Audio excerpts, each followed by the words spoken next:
मीनाक्षी चौधरी ਦੀ ਲਿਖੀ ਅਰੁਣ ਬਾਲਾ ਰਾਹੀਂ ਅਨੁਵਾਦਿਤ ਪੁਸਤਕ ਹੈ ਕੈਂਸਰ ਨਾਲ ਮੇਰੀ ਜੰਗ। 10ਵਾਂ ਅੰਗ ਹੈ ਸਰਜਰੀ ਪੁਲ ਦੇ ਪਾਰ। ਅਗਲੇ ਦਿਨ ਆਪਰੇਸ਼ਨ ਹੈ। ਇਹ ਸੋਚ ਕੇ ਮੈਂ ਬਾਥਰੂਮ 'ਚ ਗਈ ਤੇ ਆਪਣੀਆਂ ਛਾਤੀਆਂ ਵੇਖੀਆਂ। ਅਚਾਨਕ ਮੈਨੂੰ ਧਿਆਨ ਆਇਆ ਕਿ ਮੇਰੇ 3 ਆਪਰੇਸ਼ਨ ਹੋਣੇ ਹਨ। 3 ਵਾਰੀ ਛੱਡੋ, ਮੈਂ ਤਾਂ ਇੱਕ ਵਾਰੀ ਵੀ ਇਹਦੇ ਲਈ ਤਿਆਰ ਨਹੀਂ ਸੀ। ਜਦੋਂ ਮੈਂ ਉੱਥੋਂ ਭੱਜ ਜਾਣ ਦੀ ਗੱਲ ਕੀਤੀ ਤਾਂ ਰਾਕੇਸ਼ ਵੀ ਹੱਕੇ ਬੱਕੇ ਰਹਿ ਗਏ। ਬਿਮਾਰੀ ਦਾ ਪਤਾ ਲੱਗਣ ਮਗਰੋਂ ਪਹਿਲੀ ਵਾਰ ਇਹ ਹਾਲਾਤ ਬਣੇ ਸੀ। ਹੋ ਸਕਦਾ ਹੈ ਮੇਰੇ ਸਾਰੇ ਦਬੇ ਹੋਏ ਡਰ ਤੇ ਭਾਵਨਾਵਾਂ ਇੱਕਦਮ ਬਾਹਰ ਆ ਗਈਆਂ ਸਨ। ਫਿਰ ਇੰਨੇ ਲੋਕਾਂ ਸਾਹਮਣੇ ਮੈਂ ਸ਼ਾਂਤ ਰਹਿੰਦੀ ਆਈ ਸੀ, ਪਰ ਹੁਣ ਮੈਂ ਰਾਕੇਸ਼ ਅੱਗੇ ਆਪਣੇ ਮਨ ਦੀ ਗੱਲ ਕਹਿ ਦਿੱਤੀ। ਰਾਕੇਸ਼ ਨੇ ਪਹਿਲੀ ਵਾਰ ਮੇਰਾ ਇਹ ਬੇਕਾਬੂ ਤੇ ਗਵਾਰਪੁਣੇ ਵਾਲਾ ਰੂਪ ਵੇਖਿਆ। ਮੇਰਾ ਮਨ ਸੀ ਕਿ ਕੋਈ ਵੀ ਆਪਰੇਸ਼ਨ ਕਰਵਾਉਣ ਦੀ ਥਾਂ ਮੈਂ ਖਿੜਕੀ 'ਚੋਂ ਛਾਲ ਮਾਰ ਦਿਆਂ। ਇਸ ਨਾਲ ਸਾਰਿਆਂ ਨੂੰ ਬਿਮਾਰੀ ਤੋਂ ਤੇ ਮੇਰੇ ਤੋਂ ਛੁਟਕਾਰਾ ਮਿਲ ਜਾਏਗਾ। ਇਹ ਸ਼ਰਮ, ਇਹ ਦਰਦ ਇੱਕੋ ਵਾਰੀ ਖਤਮ ਹੋ ਜਾਣਗੇ। ਇਸ ਤਰ੍ਹਾਂ ਹਰ ਮਿੰਟ ਮਰਨ ਨਾਲੋਂ ਇੱਕ ਵਾਰੀ ਖਹਿੜਾ ਛੁੱਟ ਜਾਏਗਾ। ਸ਼ਾਇਦ ਇਹ ਲੋਕ ਮੈਨੂੰ ਪੂਰੀ ਸੱਚਾਈ ਦੱਸ ਹੀ ਨਹੀਂ ਰਹੇ। ਉਹ ਤਾਂ ਹੁਣ 3 ਆਪਰੇਸ਼ਨਾਂ ਦੀ ਗੱਲ ਕਰਕੇ ਮੇਰੀ ਜ਼ਿੰਦਗੀ ਨੂੰ ਜ਼ਬਰਦਸਤੀ ਲੰਮਾ ਖਿੱਚਣ ਲੱਗੇ ਹੋਏ ਸਨ। ਮੈਂ ਆਪਣੀ ਜ਼ਿੰਦਗੀ ਨੂੰ ਭਰਪੂਰ ਤਰੀਕੇ ਨਾਲ ਜਿਉਂ ਲਿਆ ਸੀ। ਫਿਰ ਹੁਣ ਇਹਨੂੰ ਖਰਾਬ ਕਰਨ ਦਾ ਕੀ ਫਾਇਦਾ? ਮੈਨੂੰ ਕੈਂਸਰ ਹੋਇਆ ਹੈ, ਮੈਂ ਹੁਣ ਇਹਦੇ ਪੰਜੇ ਤੋਂ ਬਾਹਰ ਨਹੀਂ ਨਿਕਲ ਸਕਦੀ। ਇਹਨੇ ਮੈਨੂੰ ਮਾਰ ਹੀ ਦੇਣਾ ਹੈ। ਪਰ ਮੈਂ ਹੁਣ ਚੱਲ ਰਹੀ ਕਾਰਵਾਈ ਤੋਂ ਬਚਾਂ ਕਿਵੇਂ? ਮੈਂ ਇੱਕ ਝਟਕੇ ਨਾਲ ਇਸ ਤੋਂ ਛੁਟਕਾਰਾ ਪਾਉਣਾ ਚਾਹੁੰਦੀ ਸੀ। ਕਿਉਂ ਨਾ ਇਸ ਧਰਤੀ ਤੋਂ ਗਾਇਬ ਹੀ ਹੋ ਜਾਵਾਂ। ਰਾਕੇਸ਼ ਦੇ ਸ਼ਬਦਾਂ ਦਾ ਮੇਰੇ ਉੱਤੇ ਕੋਈ ਅਸਰ ਨਹੀਂ ਸੀ। ਮੈਂ ਉਹਦੀ ਗੱਲ ਨੂੰ ਹੁਣ ਤਿਆਰ ਨਹੀਂ ਸੀ। ਮੈਂ ਪਾਗਲ ਜਿਹੀ ਹੋ ਗਈ ਸੀ। ਪਰ ਜਦੋਂ ਖਿੜਕੀ ਤੋਂ ਛਾਲ ਮਾਰਨ ਦਾ ਮਨ ਬਣਾਇਆ ਤਾਂ ਮੈਨੂੰ ਡਰ ਲੱਗਿਆ। ਮੈਂ ਪਿੱਛੇ ਹਟ ਗਈ। ਛੁਟਕਾਰੇ ਦਾ ਰਾਹ ਬੰਦ ਹੋ ਗਿਆ। ਹੁਣ ਭਾਵੇਂ ਮੈਂ ਕਹਿ ਰਹੀ ਸੀ ਕਿ ਮੈਂ ਮਰਨਾ ਹੈ, ਪਰ ਉਸ ਪਾਗਲਪਨ ਸਮੇਂ ਵੀ ਮੈਨੂੰ ਇਹ ਮਹਿਸੂਸ ਹੋਇਆ ਕਿ ਮੈਂ ਕਾਇਰ ਹਾਂ ਤੇ ਮਰਨਾ ਮੇਰੇ ਵੱਸ ਦੀ ਗੱਲ ਨਹੀਂ। ਮੈਨੂੰ ਉਸ ਸਮੇਂ ਪਰਵਾਹ ਨਹੀਂ ਸੀ ਕਿ ਬਾਕੀ ਕੀ ਸੋਚਣਗੇ। ਮੈਂ ਤਾਂ ਬਸ ਖੁਦ ਡਰੀ ਹੋਈ ਸੀ। ਦੂਜਾ ਰਾਹ ਸੀ ਕਿ ਕਿਸੇ ਬੱਸ 'ਚ ਬੈਠ ਕੇ ਦੂਰ ਚਲੀ ਜਾਵਾਂ। ਪਰ ਇਸ ਤਰ੍ਹਾਂ ਤਾਂ ਮੈਨੂੰ ਮਰਨ 'ਚ ਮਹੀਨੇ ਜਾਂ ਸਾਲ ਵੀ ਲੱਗ ਸਕਦੇ ਆ, ਤੇ ਫਿਰ ਭੋਜਨ ਵਗੈਰਾ ਦਾ ਮੈਂ ਕਿਵੇਂ ਕਰਾਂਗੀ? ਤੀਜਾ ਰਾਹ ਸੀ ਕਿ ਮੈਂ ਸਰਜਰੀ ਨਾ ਕਰਾਵਾਂ ਤੇ ਬਸ ਆਪਣੇ ਪਰਿਵਾਰ ਨਾਲ ਰਹੀ ਜਾਵਾਂ। ਮੈਨੂੰ ਹਲਕਾ ਜਿਹਾ ਇਹ ਵੀ ਨਜ਼ਰ ਆ ਰਿਹਾ ਸੀ ਕਿ ਇਹ ਗੱਲ ਰਾਕੇਸ਼ ਲਈ ਬਹੁਤ ਤਕਲੀਫ ਦੇਣ ਵਾਲੀ ਹੈ, ਪਰ ਮੈਂ ਬੇਕਾਬੂ ਹੋ ਰਹੀ ਸੀ। ਮੈਂ ਚਾਹੁੰਦੀ ਸੀ ਕਿ ਅੱਗੇ ਦੀ ਤਰ੍ਹਾਂ ਹੀ ਉਹ ਇਸ ਸਮੇਂ ਹਾਲਾਤ ਸੰਭਾਲਣ ਤੇ ਮੈਨੂੰ ਇਸ ਪਾਗਲਪਨ 'ਚੋਂ ਬਾਹਰ ਕੱਢਣ।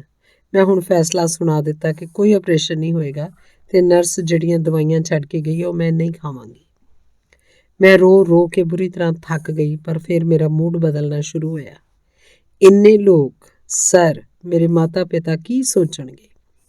ਮੈਂ ਤਾਂ ਆਪਣੇ ਹੀ ਲੋਕਾਂ 'ਚ ਹਾਸੇ ਦੀ ਪਾਤਰ ਬਣ ਜਾਵਾਂਗੀ। ਫਿਰ ਧਿਆਨ ਆਇਆ, ਰਾਕੇਸ਼ ਨੂੰ ਸਾਰੇ ਲੋਕਾਂ ਦਾ ਸਾਹਮਣਾ ਕਰਨਾ ਕਿੰਨਾ ਮੁਸ਼ਕਿਲ ਹੋ ਜਾਏਗਾ। ਇਹ ਸਾਰਾ ਪਾਗਲਪਨ ਇੱਕਦਮ ਗਾਇਬ ਹੋ ਗਿਆ ਤੇ ਤਰਕ ਨੇ ਮੇਰੇ ਮਨ ਨੂੰ ਸੰਭਾਲ ਲਿਆ। ਠੀਕ ਹੈ, ਮੈਂ ਆਪਰੇਸ਼ਨ ਕਰਵਾ ਲਵਾਂਗੀ, ਪਰ ਮੈਂ ਪੋਟ, ਚਮੜੀ ਦੇ ਥੱਲੇ ਲਗਾਇਆ ਜਾਣ ਵਾਲਾ ਇੱਕ ਮੈਡੀਕਲ ਯੰਤਰ ਜਿਸ ਦੇ ਰਾਹੀਂ ਕੀਮੋ ਦੀ ਦਵਾਈ ਪਹੁੰਚਾਈ ਜਾਂਦੀ ਹੈ, ਨਹੀਂ ਲਗਵਾਉਣਾ ਤੇ ਦੂਜਾ ਆਪਰੇਸ਼ਨ ਨਹੀਂ ਕਰਵਾਉਣਾ। ਰਾਕੇਸ਼ ਦੇ ਚਿਹਰੇ ਤੋਂ ਸਾਫ਼ ਪਤਾ ਲੱਗ ਰਿਹਾ ਸੀ ਕਿ ਸਭ ਕੁਝ ਕਹਿਣ ਲਈ ਉਹਨਾਂ ਨੂੰ ਕਿੰਨਾ ਸਕੂਨ ਮਿਲਿਆ ਹੈ। ਮੈਨੂੰ ਉਹਨਾਂ ਦੇ ਚਿਹਰੇ ਤੇ ਆਈ ਸ਼ਾਂਤੀ ਦੇਖ ਕੇ ਬਹੁਤ ਖੁਸ਼ੀ ਹੋਈ। ਹੁਣ ਮੈਂ ਥੱਕ ਕੇ ਸੌਂ ਗਈ ਤੇ ਹੈਰਾਨੀ ਦੀ ਗੱਲ ਕਿ ਮੈਨੂੰ ਚੰਗੀ ਨੀਂਦ ਆ ਗਈ। ਮੈਂ ਸਵੇਰੇ 5:30 ਵਜੇ ਉੱਠ ਕੇ ਬਾਥਰੂਮ ਗਈ, ਆਪਣੀਆਂ ਛਾਤੀਆਂ ਵੱਲ ਵੇਖਿਆ। ਹੁਣ ਮੇਰੇ ਮਨ 'ਚ ਟਿਕਾਅ ਸੀ। ਹੁਣ ਮੈਂ ਸੋਚਿਆ ਕਿ ਠੀਕ ਹੈ, 2 ਆਪਰੇਸ਼ਨ ਤਾਂ ਹੋ ਜਾਣ ਦਿਓ, ਪਰ ਪੋਟ ਨਹੀਂ। ਮੈਂ ਨਹੀਂ ਸੀ ਚਾਹੁੰਦੀ ਕਿ ਕਈ ਮਹੀਨਿਆਂ ਤੱਕ ਮੇਰੇ ਸਰੀਰ 'ਚ ਕੋਈ ਬਾਹਰਲੀ ਚੀਜ਼ ਪਈ ਰਹੇ ਤੇ ਫਿਰ ਹੋਰ ਆਪਰੇਸ਼ਨ ਕਰਕੇ ਉਹਨੂੰ ਕੱਢਿਆ ਜਾਏ। ਆਪਰੇਸ਼ਨ ਤੇ ਦਰਦ ਦੇ ਖੌਫ ਨੇ ਮੇਰੇ ਦਿਮਾਗ ਨੂੰ ਸੁੰਨ ਕਰ ਦਿੱਤਾ ਸੀ। ਮੈਨੂੰ ਇਹ ਵੀ ਪਤਾ ਸੀ ਕਿ ਮੇਰੇ ਵੱਸ 'ਚ ਕੁਝ ਵੀ ਨਹੀਂ। ਹੁਣ ਮੈਨੂੰ ਲਾਚਾਰੀ ਨਾਲ ਆਪਣੀਆਂ ਛਾਤੀਆਂ ਤੇ ਭਭੂਤੀ ਮਲੀ ਤੇ ਬਾਹਰ ਆ ਗਈ। 7 ਵੱਜ ਗਏ ਸਨ। ਰਾਕੇਸ਼ ਡਾਕਟਰ ਨੂੰ ਮਿਲਿਆ ਤੇ ਪੋਟ ਨਾ ਲਗਵਾਉਣ ਬਾਰੇ ਮੇਰੇ ਫੈਸਲੇ ਬਾਰੇ ਦੱਸ ਦਿੱਤਾ। ਉਹਨੇ ਲਾਪਰਵਾਹੀ ਨਾਲ ਮੋਢੇ ਹਿਲਾ ਦਿੱਤੇ। ਮਾਂ ਤੇ ਪਿਤਾ ਜੀ ਆਏ ਤਾਂ ਉਹਨਾਂ ਨੂੰ ਇਹੀ ਫਿਕਰ ਸੀ ਕਿ ਭਭੂਤੀ ਲਾਈ ਜਾਂ ਨਹੀਂ। ਬਾਬਾ ਸਭ ਠੀਕ ਕਰ ਦੇਣਗੇ। ਰਾਕੇਸ਼ ਨੂੰ ਉਹਨਾਂ ਦੀ ਗੱਲ ਤੇ ਖਿਝ ਆਈ, ਪਰ ਮੈਂ ਤਾਂ ਸਿਰਫ ਉਹਨਾਂ ਨੂੰ ਖੁਸ਼ ਕਰਨਾ ਸੀ, ਇਸ ਲਈ ਮੈਨੂੰ ਕੋਈ ਫਰਕ ਨਹੀਂ ਪਿਆ। ਮੈਨੂੰ ਇੱਕ ਹਰਾ ਗਾਊਨ ਪਵਾ ਦਿੱਤਾ ਗਿਆ ਤੇ ਨਾ ਚਾਹੁੰਦੇ ਹੋਏ ਵੀ ਮੈਨੂੰ ਸਟ੍ਰੈਚਰ ਤੇ ਬੈਠਣਾ ਪਿਆ। ਇੱਕ ਵਾਰੀ ਫਿਰ ਮੈਂ ਸੋਚਣਾ ਬੰਦ ਕਰਕੇ ਖੁਦ ਨੂੰ ਹਾਲਾਤ ਦੇ ਹਵਾਲੇ ਕਰ ਦਿੱਤਾ। ਰਾਕੇਸ਼ ਨਾਲ ਹੀ ਚੱਲ ਰਹੇ ਸਨ। ਪਹਿਲਾਂ ਮੈਨੂੰ FNAC ਵਿਭਾਗ ਲਿਜਾਇਆ ਗਿਆ, ਜਿੱਥੇ ਉਹਨਾਂ ਨੇ ਖੱਬੀ ਛਾਤੀ ਦੇ ਆਪਰੇਸ਼ਨ ਲਈ ਥਾਂ ਮਿੱਥਣ ਲਈ ਕਤਾਰ ਪਾਉਣੀ ਸੀ। ਮੈਨੂੰ ਦਰਦ ਤਾਂ ਨਹੀਂ ਮਹਿਸੂਸ ਹੋਇਆ, ਪਰ ਸਭ ਕੁਝ ਸੁਣਾਈ ਦੇ ਰਿਹਾ ਸੀ। ਔਜ਼ਾਰਾਂ ਦੀ ਖੜਖੜ, ਹੌਲੀ-ਹੌਲੀ ਬੋਲਣ ਦੀਆਂ ਆਵਾਜ਼ਾਂ ਸੁਣਦੇ ਮੈਂ ਸੋਚਣਾ ਬੰਦ ਕਰ ਦਿੱਤਾ। ਫਿਰ ਮੈਨੂੰ ਸਟ੍ਰੈਚਰ 'ਤੇ ਬਾਹਰ ਲਿਜਾਇਆ ਗਿਆ ਤੇ ਮੈਨੂੰ ਆਪਣੀ ਛਾਤੀ ਵਿੱਚ ਤਾਰ ਨਜ਼ਰ ਆਈ। ਮੈਨੂੰ ਹੁਣ ਉਸ ਥਾਂ 'ਤੇ ਲੈ ਗਏ ਜਿੱਥੇ ਅਸੀਂ ਹੁਣ ਤੱਕ ਨਹੀਂ ਗਏ ਸੀ।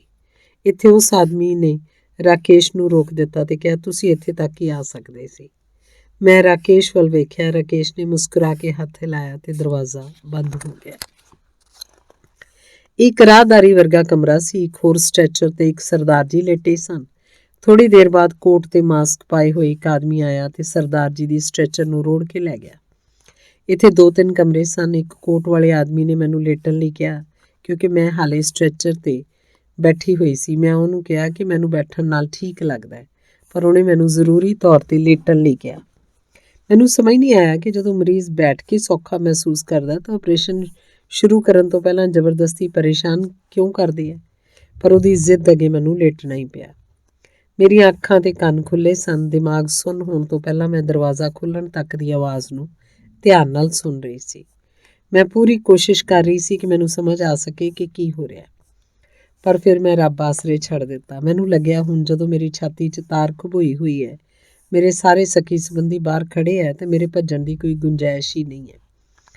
ਹੁਣ ਦਰਦ, ਦੁੱਖ ਤੇ ਸਦਮਾ ਉਸ ਪੱਧਰ ਤੱਕ ਪਹੁੰਚ ਚੁੱਕੇ ਸਨ ਜਿੱਥੇ ਰੋਣ ਦੀ ਵੀ ਹਿੰਮਤ ਨਹੀਂ ਸੀ। ਹੁਣ ਕੁਝ ਦਰਵਾਜ਼ੇ ਖੁੱਲ੍ਹਣ ਤੇ ਬੰਦ ਹੋਣ ਤੋਂ ਇਲਾਵਾ ਕੁਝ ਵੀ ਸੁਣਾਈ ਨਹੀਂ ਦੇ ਰਿਹਾ ਸੀ। ਬਸ ਗਾਊਨ ਪਾਈ ਕੁਝ ਲੋਕ ਅੰਦਰ ਬਾਹਰ ਆ ਜਾ ਰਹੇ ਸਨ। ਇੱਕ ਹੋਰ ਮਰੀਜ਼ ਨੂੰ ਅੰਦਰ ਲਿਆਂਦਾ ਗਿਆ। ਪਤਾ ਨਹੀਂ ਉਹ ਆਦਮੀ ਸੀ ਜਾਂ ਔਰਤ। ਇੱਕ ਹੋਰ ਚੀਜ਼ ਮੈਨੂੰ ਪਰੇਸ਼ਾਨ ਕਰ ਰਹੀ ਸੀ। ਮੈਨੂੰ ਮਾਹਵਾਰੀ ਆਉਣ ਵਾਲੀ ਸੀ ਤੇ ਇਹਨਾਂ ਲੋਕਾਂ ਨੇ ਪੈਡ ਰੱਖਣ ਤੋਂ ਰੋਕ ਦਿੱਤਾ ਸੀ। ਮੈਂ ਉਹਨਾਂ ਨੂੰ ਆਉਂਦੀ ਤਾਰੀਖ ਬਾਰੇ ਦੱਸਿਆ ਸੀ, ਪਰ ਉਹਨਾਂ ਨੇ ਇਸ ਤਰ੍ਹਾਂ ਅਣਗੌਲਿਆ ਕਰਤਾ ਜਿਵੇਂ ਇਹਦਾ ਕੋਈ ਮਹੱਤਵ ਹੀ ਨਹੀਂ ਸੀ। ਪਤਾ ਨਹੀਂ ਉੱਥੇ ਮੈਂ ਕਿੰਨੀ ਦੇਰ ਲੇਟੀ ਰਹੀ। ਫਿਰ ਇੱਕ ਨੀਲੇ ਗਾਊਨ ਵਾਲਾ ਵਿਅਕਤੀ ਆਇਆ ਤੇ ਮੇਰੀ ਸਟ੍ਰੈਚਰ ਨੂੰ ਰੋੜ ਕੇ ਅੰਦਰ ਲੈ ਗਿਆ।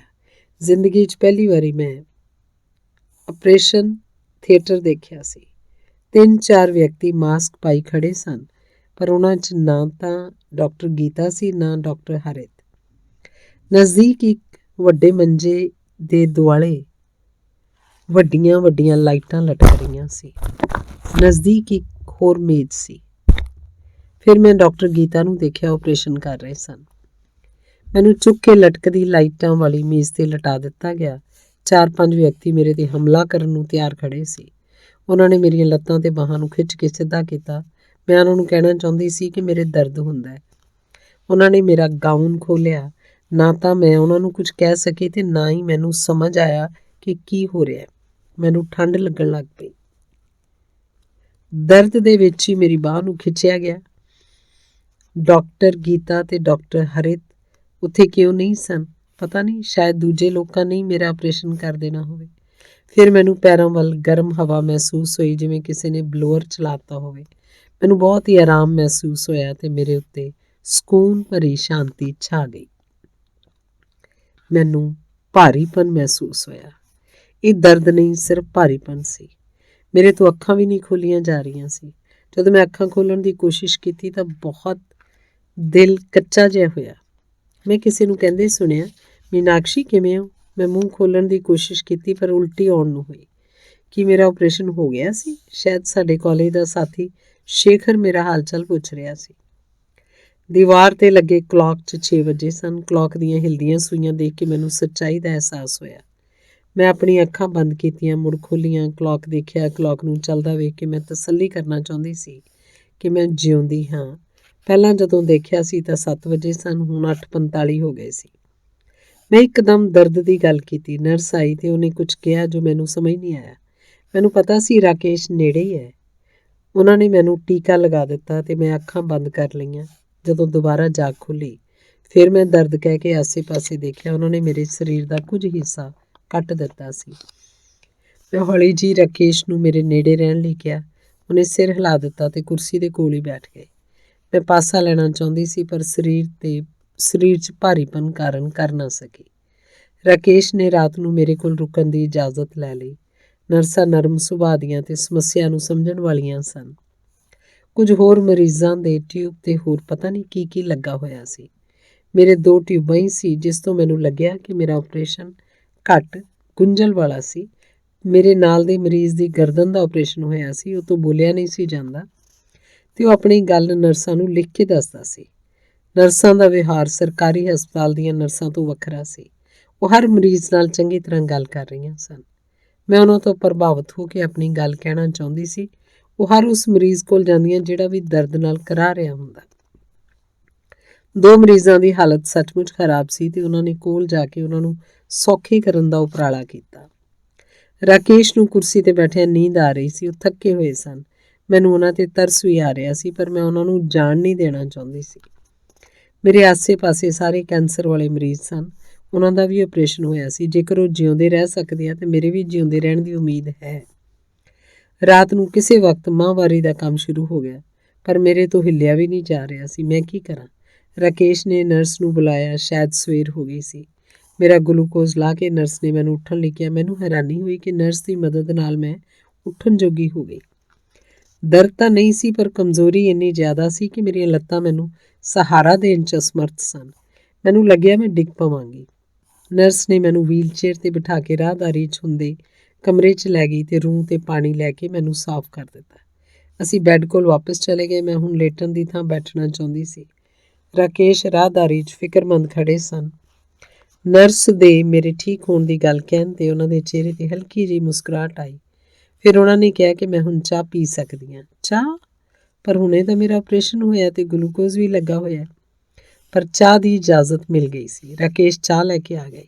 ਚਾਹ ਪੀਂਦੇ ਹੋਏ ਮੈਂ ਆਸ-ਪਾਸ ਦੇਖਿਆ ਕਿ ਬਾਕੀ ਮਰੀਜ਼ਾਂ ਦੇ ਕਈ ਟਿਊਬਾਂ 'ਤੇ ਮੋਨੀਟਰ ਲੱਗੇ ਸਨ।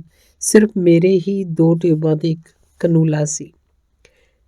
ਫਿਰ ਦੁਬਾਰਾ ਮੈਨੂੰ ਤਸੱਲੀ ਹੋਈ ਕਿ ਮੇਰੇ ਬਚਣ ਦੀ ਉਮੀਦ ਜ਼ਿਆਦਾ ਹੈ। ਸਵੇਰੇ 6:30 ਵਜੇ ਉਹਨਾਂ ਨੇ ਗਲੂਕੋਜ਼ ਵੀ ਉਤਾਰ ਦਿੱਤਾ, ਪਰ ਮੇਰੀ ਬਾਂਹ 'ਚ ਦਰਦ ਸੀ ਤੇ ਆਕੜੀ ਹੋਈ ਸੀ। ਮੇਰਾ ਸਿਰ ਫਟ ਰਿਹਾ ਸੀ। ਹੁਣ ਉਹਨਾਂ ਨੂੰ ਖੂਨ ਦੇ ਨਮੂਨੇ ਦੀ ਜ਼ਰੂਰਤ ਸੀ। ਮੇਰੇ ਪੈਰ ਦੇ ਅੰਗੂਠੇ ਤੋਂ ਖੂਨ ਲਿਆ ਗਿਆ। ਇੱਕ ਜੂਨੀਅਰ ਡਾਕਟਰ ਨੇ ਆ ਕੇ ਮੇਰੇ ਬੈੱਡ ਦੁਆਲੇ ਪਰਦਾ ਕਰ ਦਿੱਤਾ। ਮੇਰੀ ਛਾਤੀ ਉੱਤੇ ਵੱਡੇ ਰੂੰ ਦੇ ਪੈਡ ਰੱਖੇ ਸਨ। ਡਾਕਟਰ ਨੇ ਟੇਪ ਤੇ ਸਟਿੱਕਰ ਉਤਾਰ ਕੇ ਉਹਨਾਂ ਨੂੰ ਹਟਾਉਣਾ ਸ਼ੁਰੂ ਕਰ ਦਿੱਤਾ। ਇਸ ਸਮੇਂ ਦੌਰਾਨ ਉਹ ਮੇਰੇ ਨਾਲ ਆਰਾਮ ਨਾਲ ਗੱਲਾਂ ਕਰੀ ਜਾ ਰਿਹਾ ਸੀ, ਪਰ ਮੈਨੂੰ ਫਿਕਰ ਸੀ ਕਿ ਕਿਧਰੇ ਟਾਂਕੇ ਨਾ ਟੁੱਟ ਜਾਣ। ਉਹਨੇ ਮੈਨੂੰ ਸੱਜੇ ਹੱਥ ਨਾਲ 5 ਕਿਲੋ ਵੱਧ ਭਾਰ ਚੁੱਕਣ ਦੀ ਹਦਾਇਤ ਦਿੱਤੀ। ਹੁਣ ਮੇਰਾ ਬਲੱਡ ਪ੍ਰੈਸ਼ਰ ਦੇਖਣ ਜਾਂ ਖੂਨ ਦਾ ਹੋਰ ਸੈਂਪਲ ਲੈਣ ਦੀ ਲੋੜ ਨਹੀਂ। ਕੁਝ ਕਸਰਤਾਂ ਵੀ ਦੱਸੀਆਂ ਗਈਆਂ ਤਾਂ ਕਿ ਮੇਰੀ ਬਾਂਹ ਆਕੜ ਨਾ ਜਾਏ। ਨਰਸਾਂ ਨੇ ਮੈਨੂੰ ਇੱਕ ਕਮੀਜ਼ ਪਜਾਮਾ ਦੇ ਦਿੱਤਾ। ਸਿਰਫ ਇੱਕ ਬਾਂਹ ਨਾਲ ਕੱਪੜੇ ਬਦਲਣੇ ਔਖੇ ਸਨ। ਇੱਕ ਥੈਲੀ ਨੂੰ 2 ਟਿਊਬਾਂ ਵੀ ਜੁੜੀਆਂ ਸਨ। ਇਹ ਟਿਊਬਾਂ ਮੇਰੀਆਂ ਕੱਛਾਂ ਨਾਲ ਜੋੜੀਆਂ ਹੋਈਆਂ ਹਨ। ਸਿਰਫ ਸਵੇਰੇ 9:30 ਵਜੇ ਦੇ ਕਰੀਬ ਉਹ ਮੈਨੂੰ ICU ਤੋਂ ਬਾਹਰ ਲੈ ਗਏ। ਅੰਗ 11ਵਾਂ। ਨਵੀਂ ਜ਼ਿੰਦਗੀ, ਭਵਿੱਖ ਦੀ ਆਸ। ਜਦੋਂ ਮੈਂ ਬੈੱਡ 'ਤੇ ਲੇਟੀ ਸੀ ਤਾਂ ਡਾਕਟਰ ਆਏ ਤੇ ਕਿਹਾ, ਸੋਮਵਾਰ ਨੂੰ ਤੁਹਾਨੂੰ ਘਰ ਭੇਜ ਦਿਆਂਗੇ। ਆਪਣੀਆਂ ਕਸਰਤਾਂ ਕਰਦੇ ਰਹਿਣਾ, ਨਹੀਂ ਤਾਂ ਤੁਹਾਡੀ ਬਾਂਹ ਜਾਮ ਹੋ ਜਾਏਗੀ। ਮੈਨੂੰ ਹੋਰ ਕੁਝ ਲੋਕਾਂ ਦਾ ਬੋਲਣਾ ਵੀ ਯਾਦ ਹੈ। ਕੋਈ ਰੋ ਵੀ ਰਿਹਾ ਸੀ, ਪਰ ਮੇਰੇ ਵਿੱਚ ਕਿਸੇ ਨਾਲ ਗੱਲ ਕਰਨ ਦੀ ਤਾਕਤ ਨਹੀਂ ਸੀ, ਇਸ ਲਈ ਮੈਂ ਅੱਖਾਂ ਬੰਦ ਕਰ ਲਈਆਂ। ਹੁਣ ਮੇਰੇ ਮਾਈਗ੍ਰੇਨ ਦਾ ਦਰਦ ਹੋਣਾ ਸ਼ੁਰੂ ਹੋ ਗਿਆ। ਮੇਰਾ ਸਿਰ ਜਿਵੇਂ ਫਟ ਰਿਹਾ ਸੀ। ਸੋਮਵਾਰ ਨੂੰ ਮਾਈਗ੍ਰੇਨ ਆਪਣੀ TC 'ਤੇ ਸੀ। ਮੈਂ ਰਾਕੇਸ਼ ਤੇ ਸਰ ਨੂੰ ਆਪਸ 'ਚ ਸਲਾਹ ਕਰਦਿਆਂ ਸੁਣਿਆ ਕਿ ਮੀਨਾਕਸ਼ੀ ਨੂੰ ਹਸਪਤਾਲ 'ਚ ਹੀ ਰਹਿਣਾ ਚਾਹੀਦਾ ਹੈ। ਸ਼ਾਇਦ ਸਰ ਦੀ ਸਿਫਾਰਿਸ਼ ਕਾਰਨ ਹਸਪਤਾਲ ਦਾ CEO ਸਾਡੇ ਕੋਲ ਰੋਜ਼ ਗੇੜਾ ਮਾਰ ਕੇ ਜਾਂਦਾ ਸੀ। ਕੈਂਸਰ ਭੁਗਤ ਚੁੱਕੀ ਨਰਸ ਤੇ PRO ਵੀ ਮੈਨੂੰ ਮਿਲਣ ਆਏ। ਫਿਰ ਹੌਲੀ-ਹੌਲੀ ਮਾਈਗ੍ਰੇਨ ਦਾ ਦਰਦ ਖਤਮ ਹੋ ਗਿਆ, ਪਰ ਸਰ ਨੇ ਕਿਹਾ ਕਿ ਸਾਨੂੰ 1 ਦਿਨ ਹੋਰ ਰੁਕਣਾ ਚਾਹੀਦਾ ਹੈ। ਅਸੀਂ ਇੱਕ ਹੋਰ ਕਮਰੇ 'ਚ ਸ਼ਿਫਟ ਹੋ ਗਏ, ਕਿਉਂਕਿ ਕਮਰੇ ਦੇ ਦੂਜੇ ਮਰੀਜ਼ ਦੇ ਘਰ ਵਾਲੇ ਬਹੁਤ ਹੀ ਜ਼ਿਆਦਾ ਸ਼ੋਰ ਕਰ ਰਹੇ ਸਨ। ਰਾਕੇਸ਼ ਬਹੁਤ ਹੀ ਕਮਜ਼ੋਰ ਦਿਸ ਰਹੇ ਸਨ। ਸਾਫ਼ ਨਜ਼ਰ ਆ ਰਿਹਾ ਸੀ ਕਿ ਘਟਨਾਵਾਂ ਦੇ ਸਾਰੇ ਦੌਰ ਨੇ ਉਹਨਾਂ ਦੀ ਸਿਹਤ 'ਤੇ ਅਸਰ ਪਾਇਆ। ਮੰਗਲਵਾਰ ਨੂੰ ਨਰਸਾਂ ਨੇ ਮੈਨੂੰ ਥੈਲੀ ਜੀ ਨਾਲ ਹੀ ਚੱਲਣ ਲਈ ਕਿਹਾ।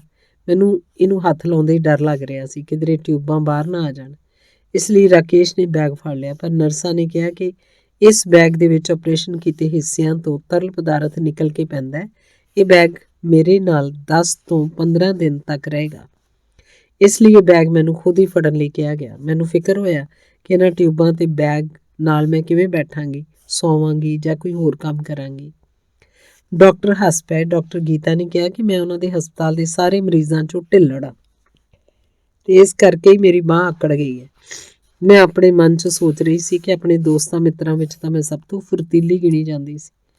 ਦੀਪਸ਼ਿਖਾ ਮੈਨੂੰ ਬਾਥਰੂਮ ਲੈ ਕੇ ਗਈ ਤਾਂ ਆਪਰੇਸ਼ਨ ਤੋਂ ਬਾਅਦ ਪਹਿਲੀ ਵਾਰੀ ਮੈਂ ਖੁਦ ਨੂੰ ਸ਼ੀਸ਼ੇ 'ਚ ਦੇਖਿਆ। ਥਾਂ ਥਾਂ ਤੇ ਖੂਨ ਜੰਮਿਆ ਦੇਖ ਕੇ ਮੈਨੂੰ ਵਿਸ਼ਵਾਸ ਵੀ ਨਹੀਂ ਆ ਰਿਹਾ ਸੀ। ਮੇਰੇ ਇੱਕ ਪਾਸੇ ਬਿਲਕੁਲ ਖਾਲੀ ਥਾਂ ਨੂੰ ਨੀਲੇ ਜਿਹੇ ਤਰਲ ਨਾਲ ਢਕਿਆ ਹੋਇਆ ਸੀ। ਇੱਕ ਤਾਰ ਦੀ ਲਾਈਨ ਵੀ ਸੀ ਤੇ ਵੱਡੇ ਜ਼ਖਮ ਨੂੰ ਕਿਸੇ ਧਾਤ ਨਾਲ ਹੀ ਸਿਉਂ ਦਿੱਤਾ ਗਿਆ ਸੀ। ਮੈਨੂੰ ਲੱਗਿਆ ਕਿ ਮੈਂ ਬੇਹੋਸ਼ ਹੋ ਜਾਵਾਂਗੀ। ਮੈਂ ਰੋਣਾ ਸ਼ੁਰੂ ਕਰ ਦਿੱਤਾ। ਦੀਪਸ਼ਿਕਾ ਕਹਿੰਦੀ ਰਹੀ, ਕੁਝ ਵੀ ਨਹੀਂ, ਸਭ ਠੀਕ ਹੈ। ਮੈਨੂੰ ਇਹ ਵੀ ਘਬਰਾਹਟ ਹੋ ਰਹੀ ਸੀ ਜਦੋਂ ਤਾਰਾਂ ਕੱਢੀਆਂ ਜਾਣਗੀਆਂ ਤਾਂ ਕਿੰਨਾ ਦਰਦ ਹੋਏਗਾ। ਉਹਨਾਂ ਨੂੰ ਦੇਖ ਕੇ ਮੇਰਾ ਮਨ ਖਰਾਬ ਹੋ ਗਿਆ ਸੀ। ਹਰ ਕੋਈ, ਖਾਸ ਕਰ ਡਾਕਟਰ ਤੇ ਨਰਸਾਂ ਚਾਹ ਰਹੇ ਸਨ ਕਿ ਮੈਨੂੰ ਬੁੱਧਵਾਰ ਨੂੰ ਛੁੱਟੀ ਦਿੱਤੀ ਜਾਵੇ। ਮੇਰੇ ਵਿਹਾਰ ਪ੍ਰਤੀ ਉਹਨਾਂ ਦੀ ਪ੍ਰਤੀਕਿਰਿਆ ਵੇਖ ਕੇ ਮੈਨੂੰ ਸ਼ਰਮ ਆ ਰਹੀ ਸੀ। ਫਿਰ ਸਾਰਾ ਪ੍ਰੋਗਰਾਮ ਬਣਾ ਲਿਆ ਗਿਆ। ਲਲਿਤ ਤੇ ਦੀਪਸ਼ਿਖਾ ਨੇ ਇੱਕ ਹਫ਼ਤਾ ਰੁਕਣਾ ਸੀ ਤੇ ਮੰਮੀ ਡੈਡੀ ਨੇ ਵੀ 2 ਕੁ ਦਿਨ ਰਹਿਣਾ ਸੀ। ਬਾਕੀ ਸਭਨਾਂ ਨੇ ਵਾਪਸ ਚਲੇ ਜਾਣਾ ਸੀ। ਹੁਣ ਮੈਂ ਥੋੜ੍ਹੀ ਬਹੁਤ ਕਸਰਤ ਵੀ ਸ਼ੁਰੂ ਕਰਤੀ ਸੀ, ਪਰ ਅਕੜੇਵੇਂ ਕਾਰਨ ਜ਼ਿਆਦਾ ਨਾ ਕਰ ਪਾਉਂਦੀ। ਇਹ ਮੇਰੀ ਗਲਤੀ ਸੀ, ਪਰ ਗਲਤੀ ਸਿਰਫ ਮੇਰੀ ਨਹੀਂ ਬਲਕਿ ਡਾਕਟਰਾਂ ਦੀ ਵੀ ਸੀ। ਉਹਨਾਂ ਨੂੰ ਕਸਰਤ ਲਈ ਜ਼ਬਰਦਸਤੀ ਕਰਨੀ ਚਾਹੀਦੀ ਸੀ। ਮੈਨੂੰ ਕੀ ਪਤਾ ਸੀ ਕਿ ਸਹੀ ਕਿਸ ਤਰੀਕੇ ਨਾਲ ਬਾਂਹ ਹਿਲਾਉਣੀ ਹੈ ਤੇ ਕਿੰਨੀ ਕੁ ਕਸਰਤ ਜ਼ਰੂਰੀ ਹੈ। ਸ਼ੁਰੂ 'ਚ ਘੱਟ ਕਸਰਤ ਕਾਰਨ ਹੀ ਹੁਣ 3 ਸਾਲਾਂ ਬਾਅਦ ਵੀ ਮੇਰੀ ਬਾਂਹ ਕੁਝ ਆਕੜੀ ਹੋਈ ਹੈ ਤੇ ਸਹੀ ਨਹੀਂ ਹੈ। ਡਾਕਟਰਾਂ ਨੇ ਮੈਨੂੰ 5 ਦਿਨਾਂ ਮਗਰੋਂ ਮੁੜ ਆਉਣ ਲਈ ਕਿਹਾ। ਮੈਨੂੰ ਟਿਊਬਾਂ ਤੋਂ ਹਾਲੇ ਵੀ ਡਰ ਲੱਗ ਰਿਹਾ ਸੀ। ਮੈਨੂੰ ਹਾਲੇ ਵੀ ਲੱਗਦਾ ਸੀ ਕਿ ਟਿਊਬਾਂ ਫਟ ਜਾਣਗੀਆਂ ਤੇ ਲਹੂ ਨਿਕਲ ਆਏਗਾ। ਰਾਹ 'ਚ ਕਈ ਵੱਡੇ ਵੱਡੇ ਟੋਏ ਸਨ ਤੇ ਕਾਰ ਬੁਰੀ ਤਰ੍ਹਾਂ ਬੁੜਕਦੀ ਸੀ। ਮੇਰੇ ਮਨ 'ਚ ਇਹੀ ਡਰ ਸੀ ਕਿ ਜੇਕਰ ਸਭ ਕੁਝ ਹਿੱਲ ਗਿਆ ਤਾਂ ਟਿਊਬਾਂ ਫਟ ਜਾਣਗੀਆਂ। ਇਸ ਤਰ੍ਹਾਂ ਦੇ ਕਈ ਸ਼ੱਕ ਤੇ ਭੈ ਮੇਰੇ ਤੇ ਹਾਵੀ ਹੋ ਰਹੇ ਸਨ। ਮੈਂ ਆਨੰਦ ਦੇ ਘਰ ਵਾਪਸ ਆਈ ਤਾਂ ਪੂਰੀ ਤਰ੍ਹਾਂ ਬਦਲ ਚੁੱਕੀ ਸੀ। ਮੇਰੇ ਪਾਈਪਾਂ ਲੱਗੀਆਂ ਸਨ। ਇੱਕ ਬਾਂਹ ਨੇ ਹਿੱਲਣਾ ਬੰਦ ਕਰਤਾ ਸੀ। ਖੂਬਸੂਰਤ ਫਰਿਸ਼ਤੇ ਵਰਗੀ ਲਵਲੀਨ ਮੁਸਕਰਾਉਂਦੀ ਹੋਈ ਸਾਡਾ ਸਵਾਗਤ ਕਰਨ ਲਈ ਖੜੀ ਸੀ। ਅਗਲੇ 20 ਦਿਨ ਲਵਲੀਨ ਨੇ ਮੇਰੀ ਦੇਖਭਾਲ ਦੀ ਪੂਰੀ ਜ਼ਿੰਮੇਵਾਰੀ ਲੈ ਕੇ ਰੱਖੀ। ਉਹ ਹਰ ਕਿਸਮ ਦੇ ਫਲ, ਅੰਡੇ ਤੇ ਭੋਜਨ ਲੈ ਕੇ ਆਉਂਦੀ ਤੇ ਮੈਨੂੰ ਮਜਬੂਰ ਕਰਕੇ ਵੀ ਖਵਾਉਂਦੀ। ਉਹ ਇੰਨੀ ਪਿਆਰ ਵਾਲੀ ਸੀ ਕਿ ਉਹਨੂੰ ਮੇਰੇ ਤੋਂ ਨਾ ਕਹਿਣਾ ਹੀ ਔਖਾ ਸੀ। ਹਰ ਅੱਧੇ ਘੰਟੇ ਬਾਅਦ 5 ਮਿੰਟਾਂ ਦੀ ਕਸਰਤ ਕਰਨੀ ਪੈਂਦੀ ਸੀ, ਜਿਹਦੇ ਨਾਲ ਮੇਰੀ ਬਾਂਹ 'ਚ ਥੋੜ੍ਹਾ ਸੁਧਾਰ ਹੋ ਗਿਆ। ਪਰ ਜਿਹੜੇ ਸ਼ੁਰੂ ਦੇ 3 ਦਿਨ ਮੈਂ ਹਸਪਤਾਲ 'ਚ ਬਾਂਹ ਨਹੀਂ ਹਿਲਾਈ, ਉਹ ਇੱਕ ਵੱਡੀ ਗਲਤੀ ਸੀ। ਬਾਂਹ 'ਚ ਇੰਨਾ ਦਰਦ ਹੁੰਦਾ ਤੇ ਪਾਈਪਾਂ ਵੀ ਇੰਨੀਆਂ ਪਰੇਸ਼ਾਨ ਕਰਦੀਆਂ ਕਿ ਮੈਂ ਰੋ ਪੈਂਦੀ। ਮੈਨੂੰ ਸਿੱਧੇ ਹੀ ਲੇਟਣਾ ਪੈਂਦਾ ਸੀ ਕਿਉਂਕਿ ਪਾਈਪਾਂ ਨਿਕਲ ਜਾਣ ਦੇ ਡਰ ਕਾਰਨ ਮੈਂ ਖੱਬਾ ਪਾਸਾ ਵੀ ਨਹੀਂ ਲੈ ਸਕਦੀ ਸੀ। ਹਸਪਤਾਲ ਤੋਂ ਆਉਣ ਤੋਂ 2 ਦਿਨਾਂ ਬਾਅਦ ਫਿਰ ਮੇਰੀ ਜ਼ਿੰਦਗੀ 'ਚ ਇੱਕ ਭਿਆਨਕ ਰਾਤ ਆਈ। ਇਹੀ ਖਿਆਲ ਕਿ ਇਹ ਜ਼ਿੰਦਗੀ ਕੀ ਹੈ, ਮੈਂ ਤਾਂ ਹਮੇਸ਼ਾ ਲਈ ਅਪਾਹਜ ਹੋ ਗਈ ਹਾਂ। ਮੈਂ ਆਪਣੀ ਜ਼ਿੰਦਗੀ ਖਤਮ ਕਰ ਦੇਣੀ ਚਾਹੁੰਦੀ ਸੀ। ਮਰਨ ਦੇ ਵੀ ਕਈ ਤਰੀਕੇ ਸੋਚੇ। ਫਿਰ ਰਸੋਈ 'ਚ ਰੱਖੇ ਚਾਕੂ ਦਾ ਧਿਆਨ ਆਇਆ। ਰਾਕੇਸ਼ ਨੂੰ ਮੈਨੂੰ ਸੰਭਾਲਣਾ ਨਹੀਂ ਆ ਰਿਹਾ ਸੀ। ਜੇਕਰ ਉਹ ਮੇਰੇ ਨਾਲ ਸਖਤਾਈ ਕਰਦੇ ਤਾਂ ਸ਼ਾਇਦ ਮੈਂ ਹੋਸ਼ 'ਚ ਆ ਜਾਂਦੀ, ਪਰ ਉਹ ਤਾਂ ਮੇਰੇ ਨਾਲ ਬਹੁਤ ਹੀ ਨਰਮ ਸਨ। ਮੇਰੇ ਦਿਮਾਗ 'ਚ ਆਇਆ, ਜਦੋਂ ਰਾਕੇਸ਼ ਸੁੱਤੇ ਹੋਣਗੇ ਤੇ ਮੈਂ ਚੋਰੀ ਜੀ ਰਸੋਈ 'ਚ ਜਾ ਕੇ ਆਪਣੇ ਆਪ ਨੂੰ ਖਤਮ ਕਰ ਲਵਾਂਗੀ। ਪਰ ਇਹ ਸਭ ਕੁਝ ਸੋਚਦੇ ਹੋਏ ਪਤਾ ਨਹੀਂ ਕਿਵੇਂ ਇਹ ਖਿਆਲ ਮੇਰੇ ਮਨ 'ਚ ਆਇਆ ਕਿ ਜੇਕਰ ਮੈਂ ਅਜਿਹਾ ਕੁਝ ਕਰ ਲਿਆ ਤਾਂ ਰਾਕੇਸ਼ ਵੀ ਜਿਉਂਦੇ ਨਹੀਂ ਰਹਿਣਗੇ। ਮੈਂ ਚਾਹੁੰਦੀ ਸੀ ਕਿ ਉਹ ਮੇਰੇ ਬਿਨਾਂ ਕਿਸੇ ਬਿਮਾਰੀ ਤੋਂ ਭਰਪੂਰ ਜ਼ਿੰਦਗੀ ਜਿਉਣ। ਉਹਨਾਂ ਦੇ ਮਨ ਉੱਤੇ ਕੋਈ ਬੋਝ ਨਹੀਂ ਹੋਣਾ ਚਾਹੀਦਾ। ਇਸ ਤਰ੍ਹਾਂ ਹੌਲੀ ਹੌਲੀ ਉਹ ਪਾਗਲਪਨ ਵਾਲਾ ਸਮਾਂ ਨਿਕਲ ਗਿਆ। ਅਗਲੇ ਦਿਨ ਤੋਂ ਹਾਲਾਤ ਬਦਲਣੇ ਸ਼ੁਰੂ ਹੋ ਗਏ। ਰੋਜ਼ ਦੀ ਕਾਰਵਾਈ ਨਿਸ਼ਚਿਤ ਕੀਤੀ ਗਈ। 10 ਤੋਂ 15 ਮਿੰਟਾਂ ਤੱਕ ਤੇ 1 ਘੰਟੇ ਦੀ ਸੈਰ, ਨਾਸ਼ਤਾ, ਦਵਾਈਆਂ, ਦੂਜੀਆਂ ਕਸਰਤਾਂ। ਸਾਡੇ ਕੋਲ ਠਹਿਰੀ ਦੀਪਸ਼ਿਖਾ ਮੈਨੂੰ ਹਰ ਰੋਜ਼ ਮੇਰੀ ਕਮਰ ਤੋਂ ਥੱਲੇ ਥੱਲੇ ਇਸ਼ਨਾਨ ਕਰਵਾ ਦਿੰਦੀ ਸੀ। ਰਾਕੇਸ਼ ਦੇ ਫੋਨਾਂ ਦੀ ਗਿਣਤੀ ਹਾਲੇ ਘਟੀ ਨਹੀਂ ਸੀ। ਉਹ ਹਾਲੇ ਵੀ ਰੋਜ਼ ਦੇ ਘੱਟੋ ਘੱਟ 100 ਫੋਨ ਕਰਦੇ। ਹੁਣ ਦੋਸਤਾਂ, ਰਿਸ਼ਤੇਦਾਰਾਂ, ਡਾਕਟਰਾਂ ਨਾਲ ਅੱਗੇ ਦੀ ਕਾਰਵਾਈ ਦੀ ਗੱਲ ਕਰਦੇ। ਉਹ ਹੁਣ ਇੰਟਰਨੈਟ 'ਤੇ ਵੀ ਕੀਮੋ, ਰੇਡੀਏਸ਼ਨ ਆਦਿ ਬਾਰੇ ਜਾਣਕਾਰੀ ਇਕੱਠੀ ਕਰਦੇ ਰਹਿੰਦੇ। ਉਹ ਜੋ ਕਹਿੰਦੇ ਮੈਂ ਉਹਨੂੰ ਮੰਨ ਲੈਂਦੀ, ਜਿਵੇਂ ਉਹਦਾ ਮੇਰੇ ਨਾਲ ਕੋਈ ਸੰਬੰਧ ਨਹੀਂ। ਰਾਕੇਸ਼ ਉੱਤੇ ਮੇਰਾ ਵਿਸ਼ਵਾਸ ਮੁੜ ਵਾਪਸ ਆ ਗਿਆ ਸੀ। ਮੇਰੀ ਬਿਮਾਰੀ ਤੇ ਇਲਾਜ ਲਈ ਉਹਨਾਂ ਦੀ ਹਰ ਕਹੀ ਗੱਲ ਮੈਨੂੰ ਕਬੂਲ ਸੀ। ਕਦੀ ਕਦੀ ਮੈਨੂੰ ਆਪਣੀ ਮਸਤ ਜ਼ਿੰਦਗੀ ਦਾ ਧਿਆਨ ਆਉਂਦਾ ਤਾਂ ਲੱਗਦਾ ਜਿਵੇਂ ਕਿਸੇ ਹੋਰ ਜੀਵਨ ਜਾਂ ਪੁਰਾਤਨ ਕਾਲ ਦੀ ਗੱਲ ਕਰ ਰਹੀ ਹਾਂ।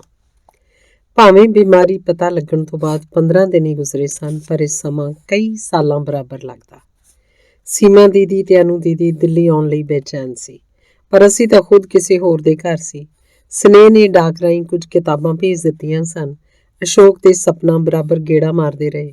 ਮੇਰੀ ਬਾਂਹ 'ਚ ਭਾਵੇਂ ਦਰਦ ਤਾਂ ਹਾਲੇ ਵੀ ਸੀ, ਪਰ ਇਹ ਪਹਿਲਾਂ ਨਾਲੋਂ ਬਿਹਤਰ ਸੀ। ਪਾਈਪਾਂ ਤਾਂ ਹਾਲੇ ਵੀ ਲੱਗੀਆਂ ਸਨ, ਪਰ ਕੁਝ ਦਿਨਾਂ 'ਚ ਉਹਨਾਂ ਨਾਲ ਵੀ ਮੈਨੂੰ ਸੌਖਾ ਜਿਹਾ ਲੱਗਣ ਲੱਗ ਪਿਆ। ਪਰ ਮੈਂ ਹਾਲੇ ਵੀ ਆਪਣੇ ਕੱਪੜੇ ਖੁਦ ਬਦਲਣ 'ਚ ਅਸਮਰਥ ਸੀ। ਰਾਕੇਸ਼ ਜਾਂ ਦੀਪਸ਼ਿਖਾ ਨੂੰ ਮੇਰੀ ਮਦਦ ਕਰਨੀ ਪੈਂਦੀ। ਅਗਸਤ ਦਾ ਮੌਸਮ ਗਰਮੀ ਤੇ ਸਿੱਲ ਵਾਲਾ ਸੀ, ਪਰ ਮੈਨੂੰ ਉਹਦਾ ਕੋਈ ਫਰਕ ਨਹੀਂ ਸੀ ਪੈਂਦਾ। ਇੱਕ ਹਫ਼ਤੇ ਬਾਅਦ ਟਿਊਬਾਂ ਵੀ ਉਤਾਰ ਦਿੱਤੀਆਂ ਜਾਣੀਆਂ ਸਨ।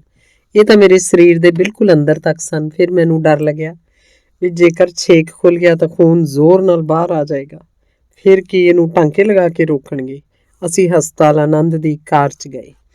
ਇਹ ਸ਼ਾਇਦ ਯੋਗ ਤੇ ਸੈਰ ਦਾ ਅਸਰ ਸੀ ਕਿ ਥੈਲੀ 'ਚ ਤਰਲ ਪਦਾਰਥ ਜ਼ਿਆਦਾ ਨਹੀਂ ਸੀ। ਡਾਕਟਰ ਗੀਤਾ ਨੇ ਨਰਸਾਂ ਨੂੰ ਪਾਈਪਾਂ ਉਤਾਰਨ ਲਈ ਕਹਿ ਦਿੱਤਾ। ਮੈਨੂੰ ਡਾਕਟਰਾਂ ਦੇ ਨਾਲ ਵਾਲੇ ਕਮਰੇ 'ਚ ਲਿਜਾਇਆ ਗਿਆ। ਪਹਿਲਾਂ ਮੈਂ ਬਹੁਤ ਲੋਕਾਂ ਨੂੰ ਇਸ ਕਮਰੇ 'ਚ ਲੱਗੀਆਂ ਪਾਈਪਾਂ ਨਾਲ ਜਾਂਦੇ ਦੇਖਿਆ ਸੀ ਤੇ ਜਦੋਂ ਬਾਹਰ ਆਉਂਦੇ ਤਾਂ ਉਤਰ ਚੁੱਕੀਆਂ ਪਾਈਪਾਂ ਨਾਲੋਂ ਆਮ ਵਰਗੇ ਨਜ਼ਰ ਆਉਂਦੇ। ਰਾਕੇਸ਼ ਹਿਸਟੋਪੈਥੋਲੋਜੀ ਦੀ ਰਿਪੋਰਟ ਲੈਣ ਗਏ, ਜਿਸ ਨਾਲ ਬਿਮਾਰੀ ਦੀ ਤੇਜ਼ੀ ਤੇ ਅੱਗੇ ਦੀ ਕਾਰਵਾਈ ਦਾ ਹਿਸਾਬ ਲੱਗਣਾ ਸੀ। ਰਾਕੇਸ਼ ਤੇ ਡਾਕਟਰਾਂ ਨੂੰ ਉਮੀਦ ਸੀ ਕਿ ਕੈਂਸਰ ਸ਼ੁਰੂਆਤੀ ਅਵਸਥਾ ਦਾ ਹੋਏਗਾ। ਮੈਨੂੰ ਸੋਚ ਕੇ ਹੀ ਕੰਬਣੀ ਲੱਗ ਰਹੀ ਸੀ। ਇੱਕ ਪਾਈਪ ਉਤਰਨ ਮਗਰੋਂ ਮੈਨੂੰ ਫਿਰ ਪਾਗਲਪਨ ਜਿਹਾ ਚੜ੍ਹ ਗਿਆ। ਮੈਂ ਦੂਜੀ ਪਾਈਪ ਉਤਰਵਾਉਣ ਨੂੰ ਤਿਆਰ ਨਹੀਂ ਸੀ। ਨਰਸਾਂ ਤੇ ਡਾਕਟਰ ਵੀ ਹੈਰਾਨ ਸੀ ਕਿ ਇੰਨਾ ਦਰਦ ਕਿਵੇਂ ਹੋ ਰਿਹਾ। ਮੈਂ ਬੱਚਿਆਂ ਦੀ ਤਰ੍ਹਾਂ ਰੋ ਰਹੀ ਸੀ। ਜਦੋਂ ਉਹਨਾਂ ਨੂੰ ਸਮਝ ਆਈ ਕਿ ਮੈਂ ਦੂਜੀ ਪਾਈਪ ਲਈ ਦੁਬਾਰਾ ਹੱਥ ਹੀ ਨਹੀਂ ਲਾਉਣ ਦੇਣਾ ਤਾਂ ਉਹਨਾਂ ਨੇ ਡਾਕਟਰ ਗੀਤਾ ਨੂੰ ਬੁਲਾ ਲਿਆ। ਦਰਅਸਲ ਇਹ ਬਹੁਤ ਹੀ ਤਿੱਖਾ ਤੇ ਲੰਮਾ ਦਰਦ ਸੀ। ਡਾਕਟਰ ਗੀਤਾ ਤੇਜ਼ੀ ਨਾਲ ਮੁਸਕਰਾਉਂਦੀ ਆਈ ਤੇ ਮੈਨੂੰ ਡਾਂਟ ਕੇ ਬੋਲੀ, ਇਸ ਤਰ੍ਹਾਂ ਕਿਉਂ ਰੋ ਰਹੀ ਹੈ? ਅੱਜ ਤੱਕ ਕਿਸੇ ਨੇ ਇਸ ਤਰੀਕੇ ਨਾਲ ਰੌਲਾ ਨਹੀਂ ਪਾਇਆ। ਮੇਰੇ ਇਹ ਕਹਿਣ ਤੇ ਕਿ ਮੈਂ ਪਾਈਪ ਨਹੀਂ ਕਢਵਾਉਣੀ ਉਹਨੇ ਕਿਹਾ, ਤਾਂ ਫਿਰ ਸਾਰੀ ਉਮਰ ਇਹ ਪਾਈਪ ਲੈ ਕੇ ਤੁਰਨ ਦਾ ਇਰਾਦਾ ਹੈ? ਮੈਂ ਚੁੱਪ ਕਰ ਗਈ। ਮੇਰੀ ਚੀਕ ਮਾਰਨ ਲਈ ਮੂੰਹ ਖੋਲਣ ਤੋਂ ਪਹਿਲਾਂ ਹੀ ਉਹਨੇ ਪਾਈਪ ਕੱਢ ਦਿੱਤੀ। ਇਸ ਵਾਰੀ ਦਰਦ ਹਜ਼ਾਰਾਂ ਗੁਣਾ ਘੱਟ ਹੋਇਆ। ਸਾਰਿਆਂ ਨੇ ਸੁੱਖ ਦਾ ਸਾਹ ਲਿਆ। ਜਦੋਂ ਰਾਕੇਸ਼ ਆਏ ਤਾਂ ਮੈਂ ਨਾਰਾਜ਼ ਹੋਈ ਕਿ ਮੈਨੂੰ ਛੱਡ ਕੇ ਕਿੱਥੇ ਚਲੇ ਗਏ ਸੀ। ਡਾਕਟਰ ਗੀਤਾ ਨੇ ਰਾਕੇਸ਼ ਨੂੰ ਕਿਹਾ, ਤਾਂ ਨਿਰੀ ਬੱਚੀ ਹੈ। ਪਰ ਰਾਕੇਸ਼ ਨੇ ਕਿਹਾ, ਹਾਂ, ਪਰ ਦੁਨੀਆ ਦੀ ਸਭ ਤੋਂ ਪਿਆਰੀ ਬੱਚੀ। ਡਾਕਟਰ ਗੀਤਾ ਨੇ ਦੱਸਿਆ ਕਿ ਕਿਵੇਂ ਮੈਂ ਇੰਨੀ ਜ਼ਿਆਦਾ ਉੱਚੀ ਆਵਾਜ਼ 'ਚ ਰੋ ਰਹੀ ਸੀ ਕਿ ਰਿਸੈਪਸ਼ਨ ਤੇ ਖੜੇ ਲੋਕ ਵੀ ਡਰ ਗਏ ਕਿ ਪਤਾ ਨਹੀਂ ਕੀ ਹੋ ਗਿਆ। ਰਾਕੇਸ਼ ਨੇ ਮੈਨੂੰ ਜੱਫੀ 'ਚ ਲੈ ਲਿਆ ਤੇ ਮੈਂ ਰੋਣਾ ਬੰਦ ਕਰਤਾ। ਡਾਕਟਰ ਗੀਤਾ ਦਾ ਕਹਿਣਾ ਸੀ ਕਿ ਦਰਦ ਤਾਂ ਸਿਰਫ ਵੈਕਸਿੰਗ ਦੇ ਬਰਾਬਰ ਹੁੰਦਾ, ਪਰ ਮੇਰਾ ਮਨ ਚੀਕ ਕੇ ਕਹਿ ਰਿਹਾ ਸੀ ਕਿ ਨਹੀਂ, ਗਲਤ ਹੈ, ਦਰਦ ਤਾਂ ਬਹੁਤ ਜ਼ਿਆਦਾ ਹੁੰਦਾ। ਰਾਕੇਸ਼ ਰਿਪੋਰਟ ਦੇ ਬਾਰੇ ਫਿਕਰਮੰਦ ਸਨ। ਮੇਰੇ ਪੁੱਛਣ ਤੇ ਉਹਨਾਂ ਨੇ ਕਿਹਾ, ਠੀਕ ਹੈ, ਪ੍ਰੋਗਨੋਸਿਸ ਠੀਕ ਹੈ। ਹੁਣ ਮੈਨੂੰ ਪ੍ਰੋਗਨੋਸਿਸ ਦਾ ਅਰਥ ਪਤਾ ਨਹੀਂ ਸੀ। ਅਸੀਂ ਡਾਕਟਰ ਹਰਿਤ ਕੋਲ ਗਏ। ਉਹਨਾਂ ਨੇ ਕਿਹਾ ਕਿ ਟਾਂਕੇ ਠੀਕ ਹਨ, ਪਰ 5 ਦਿਨਾਂ ਬਾਅਦ ਕੱਟਣੇ ਹਨ। ਉਹਨਾਂ ਨੇ ਰਿਪੋਰਟ ਦੇਖ ਕੇ ਕਿਹਾ, ਮੈਨੂੰ ਇੰਨੇ ਦੀ ਉਮੀਦ ਨਹੀਂ ਸੀ, ਇਹ ਲਿੰਫ ਨੋਡਸ ਤੱਕ ਫੈਲ ਗਿਆ ਹੈ। ਵਾਪਸ ਜਾਂਦਿਆਂ ਰਾਹ 'ਚ ਰਾਕੇਸ਼ ਚੁੱਪ ਰਹੇ। ਮੈਂ ਰਿਪੋਰਟ ਦੇ ਬਾਰੇ ਪੁੱਛਿਆ ਤਾਂ ਉਹਨਾਂ ਨੇ ਕਿਹਾ, ਬਹੁਤ ਗੰਭੀਰ ਗੱਲ ਤਾਂ ਨਹੀਂ। ਮੈਂ ਸੋਚਿਆ ਸੀ ਕਿ ਕੈਂਸਰ ਪਹਿਲੀ ਅਵਸਥਾ ਦਾ ਹੋਏਗਾ, ਪਰ ਇਹ ਦੂਜੀ ਅਵਸਥਾ ਤੱਕ ਪਹੁੰਚ ਚੁੱਕਾ ਹੈ। 2 ਲਿੰਫ ਨੋਡਸ ਪ੍ਰਭਾਵਿਤ ਹੋ ਗਈਆਂ ਹਨ। ਡਾਕਟਰ ਨੂੰ ਵੀ ਇਹੀ ਉਮੀਦ ਸੀ ਕਿ ਲਿੰਫ ਨੋਡਸ 'ਤੇ ਕੋਈ ਅਸਰ ਨਹੀਂ ਹੋਇਆ ਹੋਏਗਾ। ਭਾਵੇਂ ਮਸਲਾ ਜ਼ਿਆਦਾ ਗੰਭੀਰ ਨਹੀਂ ਸੀ, ਪਰ ਇਸ ਨਾਲ ਅੱਗੇ ਦਾ ਇਲਾਜ ਥੋੜ੍ਹਾ ਬਦਲ ਗਿਆ। ਹੁਣ ਸਾਰਿਆਂ ਨੂੰ ਇਸ ਨਵੀਂ ਗੱਲ ਬਾਰੇ ਦੱਸਣਾ ਸੀ। ਮੈਨੂੰ ਰਿਪੋਰਟ ਨਾਲ ਨਹੀਂ, ਬਲਕਿ ਅੱਗੇ ਹੋਣ ਵਾਲੇ ਦਰਦ ਤੋਂ ਘਬਰਾਹਟ ਹੋ ਰਹੀ ਸੀ। ਘਰ ਜਾ ਕੇ ਪਹਿਲੀ ਵਾਰੀ ਮੈਂ ਆਨੰਦ ਤੇ ਲਵਲੀਨ ਸਾਹਮਣੇ ਰੋ ਪਈ। ਉਹਨਾਂ ਨੇ ਮੈਨੂੰ ਤਸੱਲੀ ਦਿੱਤੀ। ਰਾਕੇਸ਼ ਮੁੜ ਕੰਮ 'ਚ ਰੁੱਝ ਗਏ। ਉਹਨਾਂ ਨੇ ਕੈਂਸਰ ਦੇ ਇਲਾਜ ਨਾਲ ਸੰਬੰਧਿਤ ਕਈ ਕਿਤਾਬਾਂ ਖਰੀਦੀਆਂ। ਫੋਨ ਤੇ ਇੰਟਰਨੈਟ ਤੇ ਡਾਕਟਰਾਂ ਨਾਲ ਸਲਾਹ ਮਸ਼ਵਰਾ ਕਰਦੇ ਰਹਿੰਦੇ। ਸਨੇਹ ਦੀਆਂ ਕਿਤਾਬਾਂ ਵੀ ਪਹੁੰਚ ਗਈਆਂ ਸੀ। ਹੁਣ ਨਵੀਂ ਰਿਪੋਰਟ ਬਾਰੇ ਸਾਰਿਆਂ ਨੂੰ ਦੱਸ ਦਿੱਤਾ ਗਿਆ। ਰਾਕੇਸ਼ ਕਹੀ ਜਾਂਦੇ ਸੀ ਕਿ ਪ੍ਰੋਗਨੋਸਿਸ ਸਹੀ ਹੈ। ਹੁਣ ਮੈਨੂੰ ਰਿਪੋਰਟ ਦਾ ਵੇਰਵਾ ਦਿੱਤਾ ਗਿਆ। ਮੇਰੇ ਅੰਦਰ 1.5 ਸੈਂਟੀਮੀਟਰ ਦੀ ਰਸੌਲੀ ਸੀ, ਪਰ ਚਮੜੀ ਤੱਕ ਅਸਰ ਨਹੀਂ ਪਹੁੰਚਿਆ ਸੀ। ਪਰ ਬਾਇਲਿੰਫ ਨੋਡਸ ਵਿੱਚੋਂ 2 ਤੇ ਅਸਰ ਹੋ ਗਿਆ ਸੀ। ਇਸ ਕਰਕੇ ਇਹਨੂੰ ਦੂਜੀ ਅਵਸਥਾ ਦਾ ਕੈਂਸਰ ਕਿਹਾ ਜਾ ਰਿਹਾ ਸੀ। ਹੁਣ ਮੈਂ ਆਨੰਦ ਦੇ ਘਰ ਸੌਖੀ ਮਹਿਸੂਸ ਕਰ ਰਹੀ ਸੀ। ਚੰਡੀਗੜ੍ਹ ਜਾਂ ਸ਼ਿਮਲਾ ਜਾਣ ਦਾ ਬਿਲਕੁਲ ਮਨ ਨਹੀਂ ਸੀ। ਮੇਰੇ ਭਰਾ ਦੀਪੂ ਤੇ ਪੂਜਾ ਨੇ ਵੀ ਅਗਲੇ ਹਫ਼ਤੇ ਸਿੰਗਾਪੁਰ ਤੋਂ ਆ ਜਾਣਾ ਸੀ। ਪਾਈਪਾਂ ਉਤਾਰਨ ਤੋਂ ਪਹਿਲਾਂ ਅਸੀਂ ਸਾਰਾ ਪਰਿਵਾਰ ਫਿਲਮ ਦੇਖਣ ਗਏ। ਮੈਨੂੰ ਰੋਜ਼ ਦੇ ਰੂਟੀਨ ਤੋਂ ਕੱਢਣ ਲਈ ਇਹ ਪ੍ਰੋਗਰਾਮ ਆਨੰਦ ਨੇ ਬਣਾਇਆ। ਪਾਈਪਾਂ ਤੇ ਬੈਗ ਦੇ ਨਾਲ ਫਿਲਮ ਦੇਖਣ ਜਾਣਾ ਕਾਫੀ ਹਾਸੋਹੀਣੀ ਗੱਲ ਲੱਗ ਰਹੀ ਸੀ। ਫਿਰ ਮਰੀਜ਼ ਵੀ ਸਧਾਰਨ ਨਹੀਂ, ਕੈਂਸਰ ਦੀ ਮਰੀਜ਼। ਫਿਲਮ ਤੋਂ ਬਾਅਦ ਅਸੀਂ ਪੀਜ਼ਾ ਹਟ ਚਲੇ ਗਏ। ਰਾਕੇਸ਼ ਘੰਟਿਆਂ ਬੱਧੀ ਕਿਤਾਬਾਂ ਪੜ੍ਹਦੇ ਜਾਂ ਇੰਟਰਨੈਟ ਤੇ ਬੈਠੇ ਰਹਿੰਦੇ। ਮੈਨੂੰ ਟਾਂਕਿਆਂ ਦਾ ਫਿਕਰ ਸੀ। ਰਾਕੇਸ਼ ਕਹਿੰਦੇ ਰਹਿੰਦੇ ਕਿ ਜਿਵੇਂ ਦੂਜਾ ਦਰਦ ਚਲਾ ਗਿਆ, ਅਜਿਹੀ ਤਕਲੀਫ ਵੀ ਚਲੀ ਜਾਏਗੀ। ਪਰ ਮੇਰਾ ਮਨ ਕਹਿੰਦਾ ਸੀ ਕਿ ਫਲਸਫਾ ਤੇ ਤਰਕ ਆਪਣੀ ਥਾਂ ਤੇ ਠੀਕ ਹੈ, ਪਰ ਜਦੋਂ ਦਰਦ ਹੁੰਦਾ ਤਾਂ ਅਜਿਹੀ ਕੋਈ ਗੱਲ ਯਾਦ ਵੀ ਨਹੀਂ ਆਉਂਦੀ। ਜਿਸ ਦਿਨ ਟਾਂਕੇ ਕੱਢਣੇ ਸੀ ਉਸ ਦਿਨ ਆਨੰਦ ਵੀ ਸਾਡੇ ਨਾਲ ਗਿਆ। ਜਦੋਂ ਅਸੀਂ ਕਮਰੇ 'ਚ ਪਹੁੰਚੇ ਤਾਂ ਮੈਨੂੰ ਲੱਗਿਆ ਨਰਸਾਂ ਮੇਰੇ ਤੋਂ ਵੀ ਜ਼ਿਆਦਾ ਡਰੀਆਂ ਹੋਈਆਂ ਸਨ ਕਿ ਉਸ ਦਿਨ ਦੀ ਤਰ੍ਹਾਂ ਮੈਂ ਕਿਧਰੇ ਰੋਣਾ ਨਾ ਸ਼ੁਰੂ ਕਰ ਦਿਆਂ। ਡਾਕਟਰ ਗੀਤਾ ਨੇ ਆ ਕੇ ਮੈਨੂੰ ਲੇਟਣ ਲਈ ਕਿਹਾ। ਥੋੜ੍ਹੀ ਦੇਰ ਬਾਅਦ ਰਾਕੇਸ਼ ਨੇ ਕਿਹਾ ਕਿ 3 ਟਾਂਕੇ ਨਿਕਲ ਚੁੱਕੇ ਹਨ। ਮੈਨੂੰ ਬਿਲਕੁਲ ਵੀ ਦਰਦ ਨਹੀਂ ਹੋਇਆ ਸੀ। ਹੁਣ 4 ਤੇ ਹੁਣ ਆਖਰੀ ਟਾਂਕਾ ਵੀ ਕੱਢ ਦਿੱਤਾ ਗਿਆ ਤੇ ਮੈਨੂੰ ਕੁਝ ਵੀ ਮਹਿਸੂਸ ਨਹੀਂ ਹੋਇਆ। ਡਾਕਟਰ ਗੀਤਾ ਨੇ ਕਿਹਾ, ਦੇਖੋ ਕੋਈ ਦਰਦ ਹੀ ਨਹੀਂ ਹੋਇਆ। ਤੁਸੀਂ ਫਜ਼ੂਲ 'ਚ ਹੀ ਫਿਕਰ ਕਰ ਰਹੇ ਸੀ। ਪਿਛਲੀ ਵਾਰੀ ਐਵੇਂ ਬੇਕਾਰ ਹੀ ਚੀਕਾਂ ਮਾਰੀਆਂ। ਪਰ ਮੈਂ ਉਹਨੂੰ ਕਹਿਣਾ ਚਾਹੁੰਦੀ ਸੀ ਕਿ ਸੱਚ ਨਹੀਂ ਹੈ। ਪਾਈਪਾਂ ਕੱਢਣ ਵੇਲੇ ਸੱਚਮੁੱਚ ਦਰਦ ਹੋਇਆ ਸੀ। ਹੁਣ ਕੀਮੋਥੈਰੇਪੀ ਦਾ ਦੌਰ ਸ਼ੁਰੂ ਹੋ ਗਿਆ। 21 ਅਗਸਤ ਦਾ ਦਿਨ ਸੀ। ਦੀਪੂ ਨੇ ਅਗਲੇ ਦਿਨ ਪਹੁੰਚਣਾ ਸੀ। ਅਸੀਂ ਚੰਡੀਗੜ੍ਹ ਜਾ ਕੇ ਫਿਰ ਦੁਬਾਰਾ ਕੀਮੋ ਲਿਆਉਣ ਦਾ ਪ੍ਰੋਗਰਾਮ ਬਣਾ ਰਹੇ ਸੀ। ਪਰ ਹੁਣ ਦੇ 2 ਸਮੱਸਿਆਵਾਂ ਦਾ ਹੱਲ ਲੱਭਣਾ ਸੀ। ਇੱਕ ਤਾਂ ਮੈਨੂੰ ਖਾਸ ਕਿਸਮ ਦੀ ਬਰਾ ਚਾਹੀਦੀ ਸੀ ਤਾਂ ਕਿ ਦੇਖਣ 'ਚ ਕੋਈ ਅੰਦਾਜ਼ਾ ਹੀ ਨਾ ਲਾ ਸਕੇ, ਤੇ ਡਾਕਟਰ ਗੀਤਾ ਨੇ ਹਸਪਤਾਲ 'ਚ ਇੱਕ ਡਿਪਾਰਟਮੈਂਟ ਬਾਰੇ ਦੱਸ ਵੀ ਦਿੱਤਾ ਸੀ ਜਿੱਥੇ ਇਸ ਉਦੇਸ਼ ਲਈ ਬਰਾ ਅਤੇ ਪੈਡ ਮਿਲਦੇ ਆ। ਨਰਸ ਨੇ ਸਾਨੂੰ ਕਈ ਸਾਈਜ਼ ਦਿਖਾਏ। ਉਹਨੇ ਸਾਨੂੰ 2 ਤਰ੍ਹਾਂ ਦੇ ਪੈਡ ਦਿਖਾਏ। ਇੱਕ ਫੋਮ ਵਾਲਾ 160 ਰੁਪਏ ਦਾ, ਦੂਜਾ ਸਿਲੀਕੋਨ ਦਾ 6000 ਰੁਪਏ ਦਾ ਸੀ। ਮੇਰੀ ਜ਼ਿੱਦ ਸੀ ਕਿ ਮੈਂ 6000 ਰੁਪਏ ਵਾਲਾ ਬਿਲਕੁਲ ਨਹੀਂ ਖਰੀਦਾਂਗੀ। ਨਰਸ ਨੇ ਇਹ ਵੀ ਦੱਸਿਆ ਕਿ ਇਹ ਪੈਡ ਆਪਰੇਸ਼ਨ ਤੋਂ 6 ਮਹੀਨੇ ਬਾਅਦ ਹੀ ਵਰਤਣਾ ਹੈ ਕਿਉਂਕਿ ਭਾਰੀ ਹੈ। ਪਰ ਮੈਨੂੰ ਇਸ ਗੱਲ ਦਾ ਕੋਈ ਫਰਕ ਨਹੀਂ ਸੀ ਪੈਂਦਾ ਕਿਉਂਕਿ ਮੈਂ ਤਾਂ ਇਹਨੂੰ ਨਾ ਖਰੀਦਣ ਦਾ ਹੀ ਮਨ ਬਣਾ ਲਿਆ ਸੀ। ਦੂਜੀ ਸਮੱਸਿਆ ਸੀ ਕੀਮੋਥੈਰੇਪੀ ਤੋਂ ਬਾਅਦ ਮੇਰੇ ਵਾਲ ਉੱਡ ਜਾਣੇ ਸੀ। ਡਾਕਟਰ ਗੀਤਾ ਨੇ ਇਲਾਜ ਦੇ ਸ਼ੁਰੂ 'ਚ ਹੀ ਨੋਇਡਾ 'ਚ ਇੱਕ ਵਿਅਕਤੀ ਦਾ ਪਤਾ ਦੇ ਦਿੱਤਾ ਜੋ ਇਸੇ ਮਕਸਦ ਲਈ ਵਾਲਾਂ ਦੇ ਵਿਗ ਬਣਾਉਂਦਾ ਸੀ। ਪਰ ਦਰਦ ਵਰਗੀ ਵੱਡੀ ਗੱਲ ਦੇ ਸਾਹਮਣੇ ਬਰਾ ਤੇ ਵਾਲਾਂ ਦੀ ਸਮੱਸਿਆ ਖਾਸ ਫਿਕਰ ਵਾਲੀ ਨਹੀਂ ਸੀ। ਅਸੀਂ ਕੈਂਟੀਨ ਗਏ ਤੇ ਮੈਂ ਖੁਦ 'ਚ ਬਹੁਤ ਤਬਦੀਲੀ ਮਹਿਸੂਸ ਕਰ ਰਹੀ ਸੀ। ਮੈਂ ਪਹਿਲਾਂ ਵੀ ਇੱਥੇ ਕਈ ਵਾਰ ਆਈ ਸੀ ਪਰ ਆਪਣੇ ਆਪ ਨੂੰ ਕਦੀ ਇਸ ਤਰ੍ਹਾਂ ਕਿਸੇ ਮੁਸੀਬਤ ਤੋਂ ਆਜ਼ਾਦ ਹੋਏ ਮਹਿਸੂਸ ਨਹੀਂ ਕੀਤਾ ਸੀ। ਸੱਚਮੁੱਚ ਹਾਲਾਤ ਕਿੰਨੇ ਬਦਲ ਜਾਂਦੇ ਆ। ਇੱਕ ਤਰ੍ਹਾਂ ਨਾਲ ਹੁਣ ਇਸ ਹਾਦਸੇ ਤੋਂ ਬਾਅਦ ਥੋੜ੍ਹੀ ਖੁਸ਼ੀ ਮਨਾਉਣੀ ਸ਼ੁਰੂ ਹੋ ਗਈ ਸੀ। ਇੱਕ ਦੌਰ ਖਤਮ ਹੋ ਗਿਆ ਸੀ ਤੇ ਦੂਜਾ ਸ਼ੁਰੂ ਹੋਣ ਵਾਲਾ ਸੀ। ਅਸੀਂ ਆਨੰਦ ਦੇ ਘਰ ਕੁਝ ਮਠਿਆਈ ਵੀ ਲੈ ਕੇ ਗਏ। ਉਂਝ ਮੇਰੀ ਬਾਂਹ ਤੇ ਛਾਤੀ ਹਾਲੇ ਬੁਰੀ ਤਰ੍ਹਾਂ ਦਰਦ ਕਰ ਰਹੀ ਸੀ ਤੇ ਮੈਂ ਦਰਦ ਦੀਆਂ ਦਵਾਈਆਂ ਵੀ ਲੈ ਰਹੀ ਸੀ। ਅਗਲੇ ਦਿਨ ਦੀਪੂ ਆ ਗਿਆ। ਉਹ ਇੱਕ ਵੈਨ 'ਚ ਆਏ ਸਨ ਤੇ ਸਾਨੂੰ ਸਵੇਰੇ ਘਰ ਦੇ ਬਾਹਰ ਸੈਰ ਕਰਦਿਆਂ ਨੂੰ ਮਿਲੇ। ਕਿਸੇ ਨੇ ਬਿਮਾਰੀ ਦਾ ਜ਼ਿਕਰ ਵੀ ਨਹੀਂ ਕੀਤਾ। ਮੇਰੀਆਂ ਅੱਖਾਂ 'ਚ ਹਾਲੇ ਵੀ ਹੰਝੂ ਸੀ। ਮੈਂ ਰੋਣ ਨੂੰ ਤਿਆਰ ਸੀ ਪਰ ਜਦੋਂ ਉਹਨਾਂ ਨੂੰ ਸਧਾਰਨ ਤਰੀਕੇ ਨਾਲ ਵਿਵਹਾਰ ਕਰਦੇ ਵੇਖਿਆ ਤਾਂ ਮੇਰਾ ਰੋਣਾ ਆਪੇ ਰੁਕ ਗਿਆ। ਸਮਾਂ ਬੀਤਣ ਨਾਲ ਮੈਨੂੰ ਸਮਝ ਆਇਆ ਕਿ ਉਹਨਾਂ ਨੇ ਪਹਿਲਾਂ ਹੀ ਯੋਜਨਾ ਬਣਾ ਲਈ ਸੀ ਕਿ ਰੋਣਾ ਧੋਣਾ ਜਾਂ ਹਮਦਰਦੀ ਬਿਲਕੁਲ ਨਹੀਂ।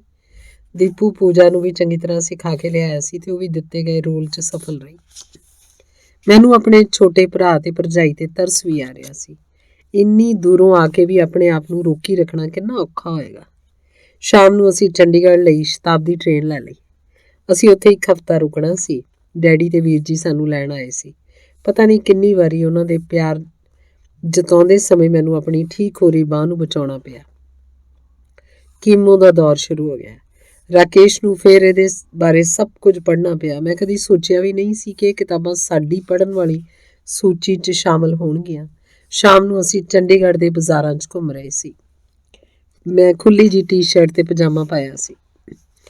ਰਾਕੇਸ਼ ਨੇ ਕਿਧਰੇ ਇੰਟਰਨੈਟ ਤੇ ਪੜ੍ਹਿਆ ਸੀ ਕਿ ਇੱਕ ਔਰਤ ਨੇ ਆਪਣੇ ਵਾਲ ਪਹਿਲਾਂ ਹੀ ਸਾਫ਼ ਕਰਵਾਤੇ ਕਿਉਂਕਿ ਉਹਨੂੰ ਲੱਗਦਾ ਸੀ ਕਿ ਕੀਮੋਥੈਰੇਪੀ ਨਾਲ ਵਾਲਾਂ ਨੂੰ ਹੌਲੀ-ਹੌਲੀ ਜਾਂਦੇ ਦੇਖਣਾ ਜ਼ਿਆਦਾ ਔਖਾ ਹੈ।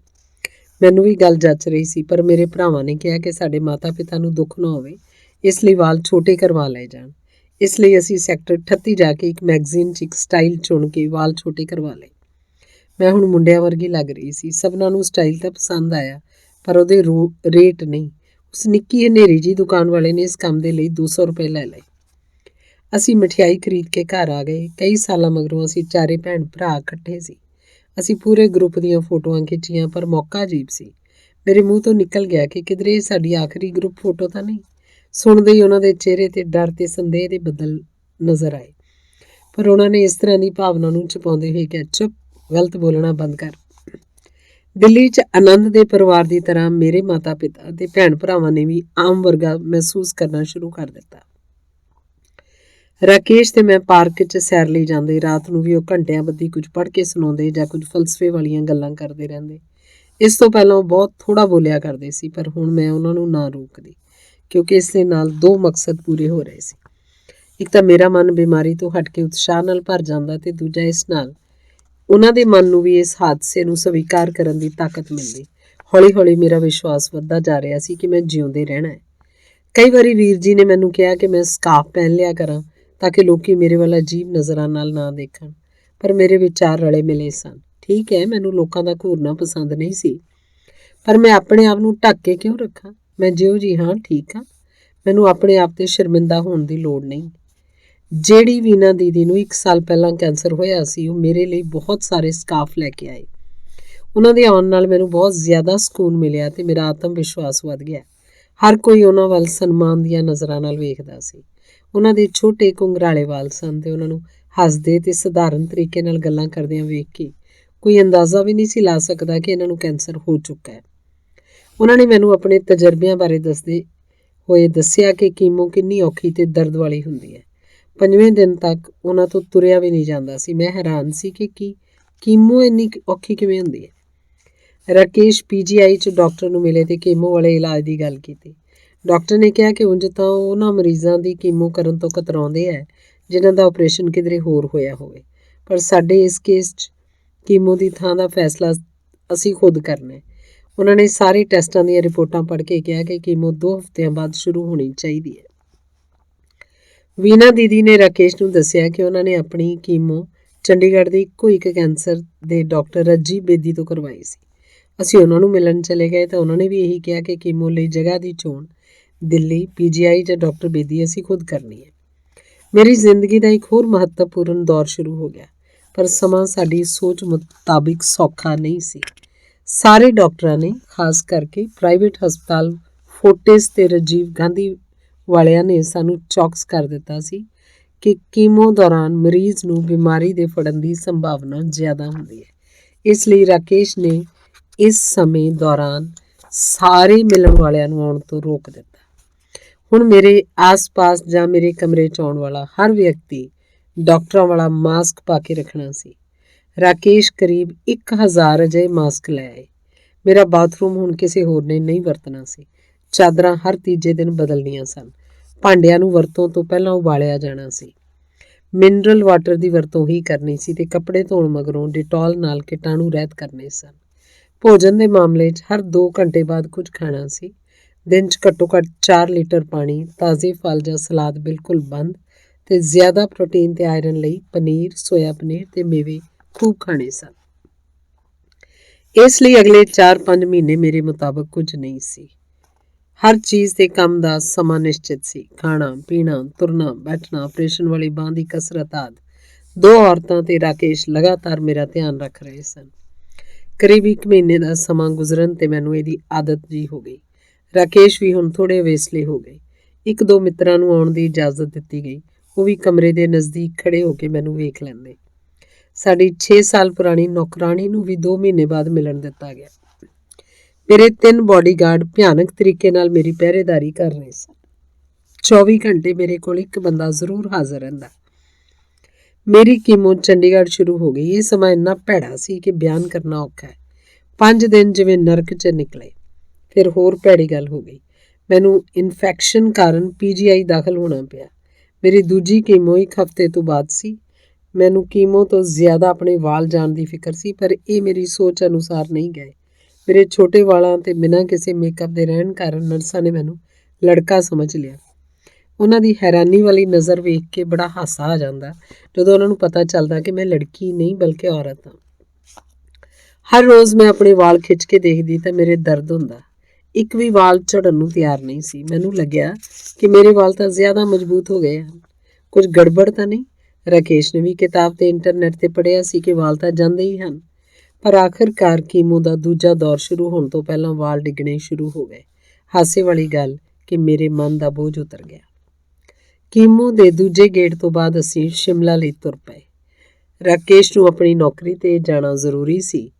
ਕਈ ਨਜ਼ਦੀਕੀ ਦੋਸਤਾਂ ਸੀਮਾ ਦੀਦੀ, ਸ਼ਾਲਿਨੀ, ਕਲਪਨਾ ਤੇ ਅਨੂ ਦੀਦੀ ਨੇ ਮੇਰੇ ਕੀਮੋ ਦੇ 6 ਗੇੜਾਂ ਲਈ ਮੇਰੇ ਕੋਲ ਹਾਜ਼ਰ ਰਹਿਣ ਦੀ ਜ਼ਿੰਮੇਵਾਰੀ ਲੈ ਲਈ। 18 ਦਸੰਬਰ 2008 ਨੂੰ ਮੇਰੀ ਆਖਰੀ ਕੀਮੋ ਹੋਈ।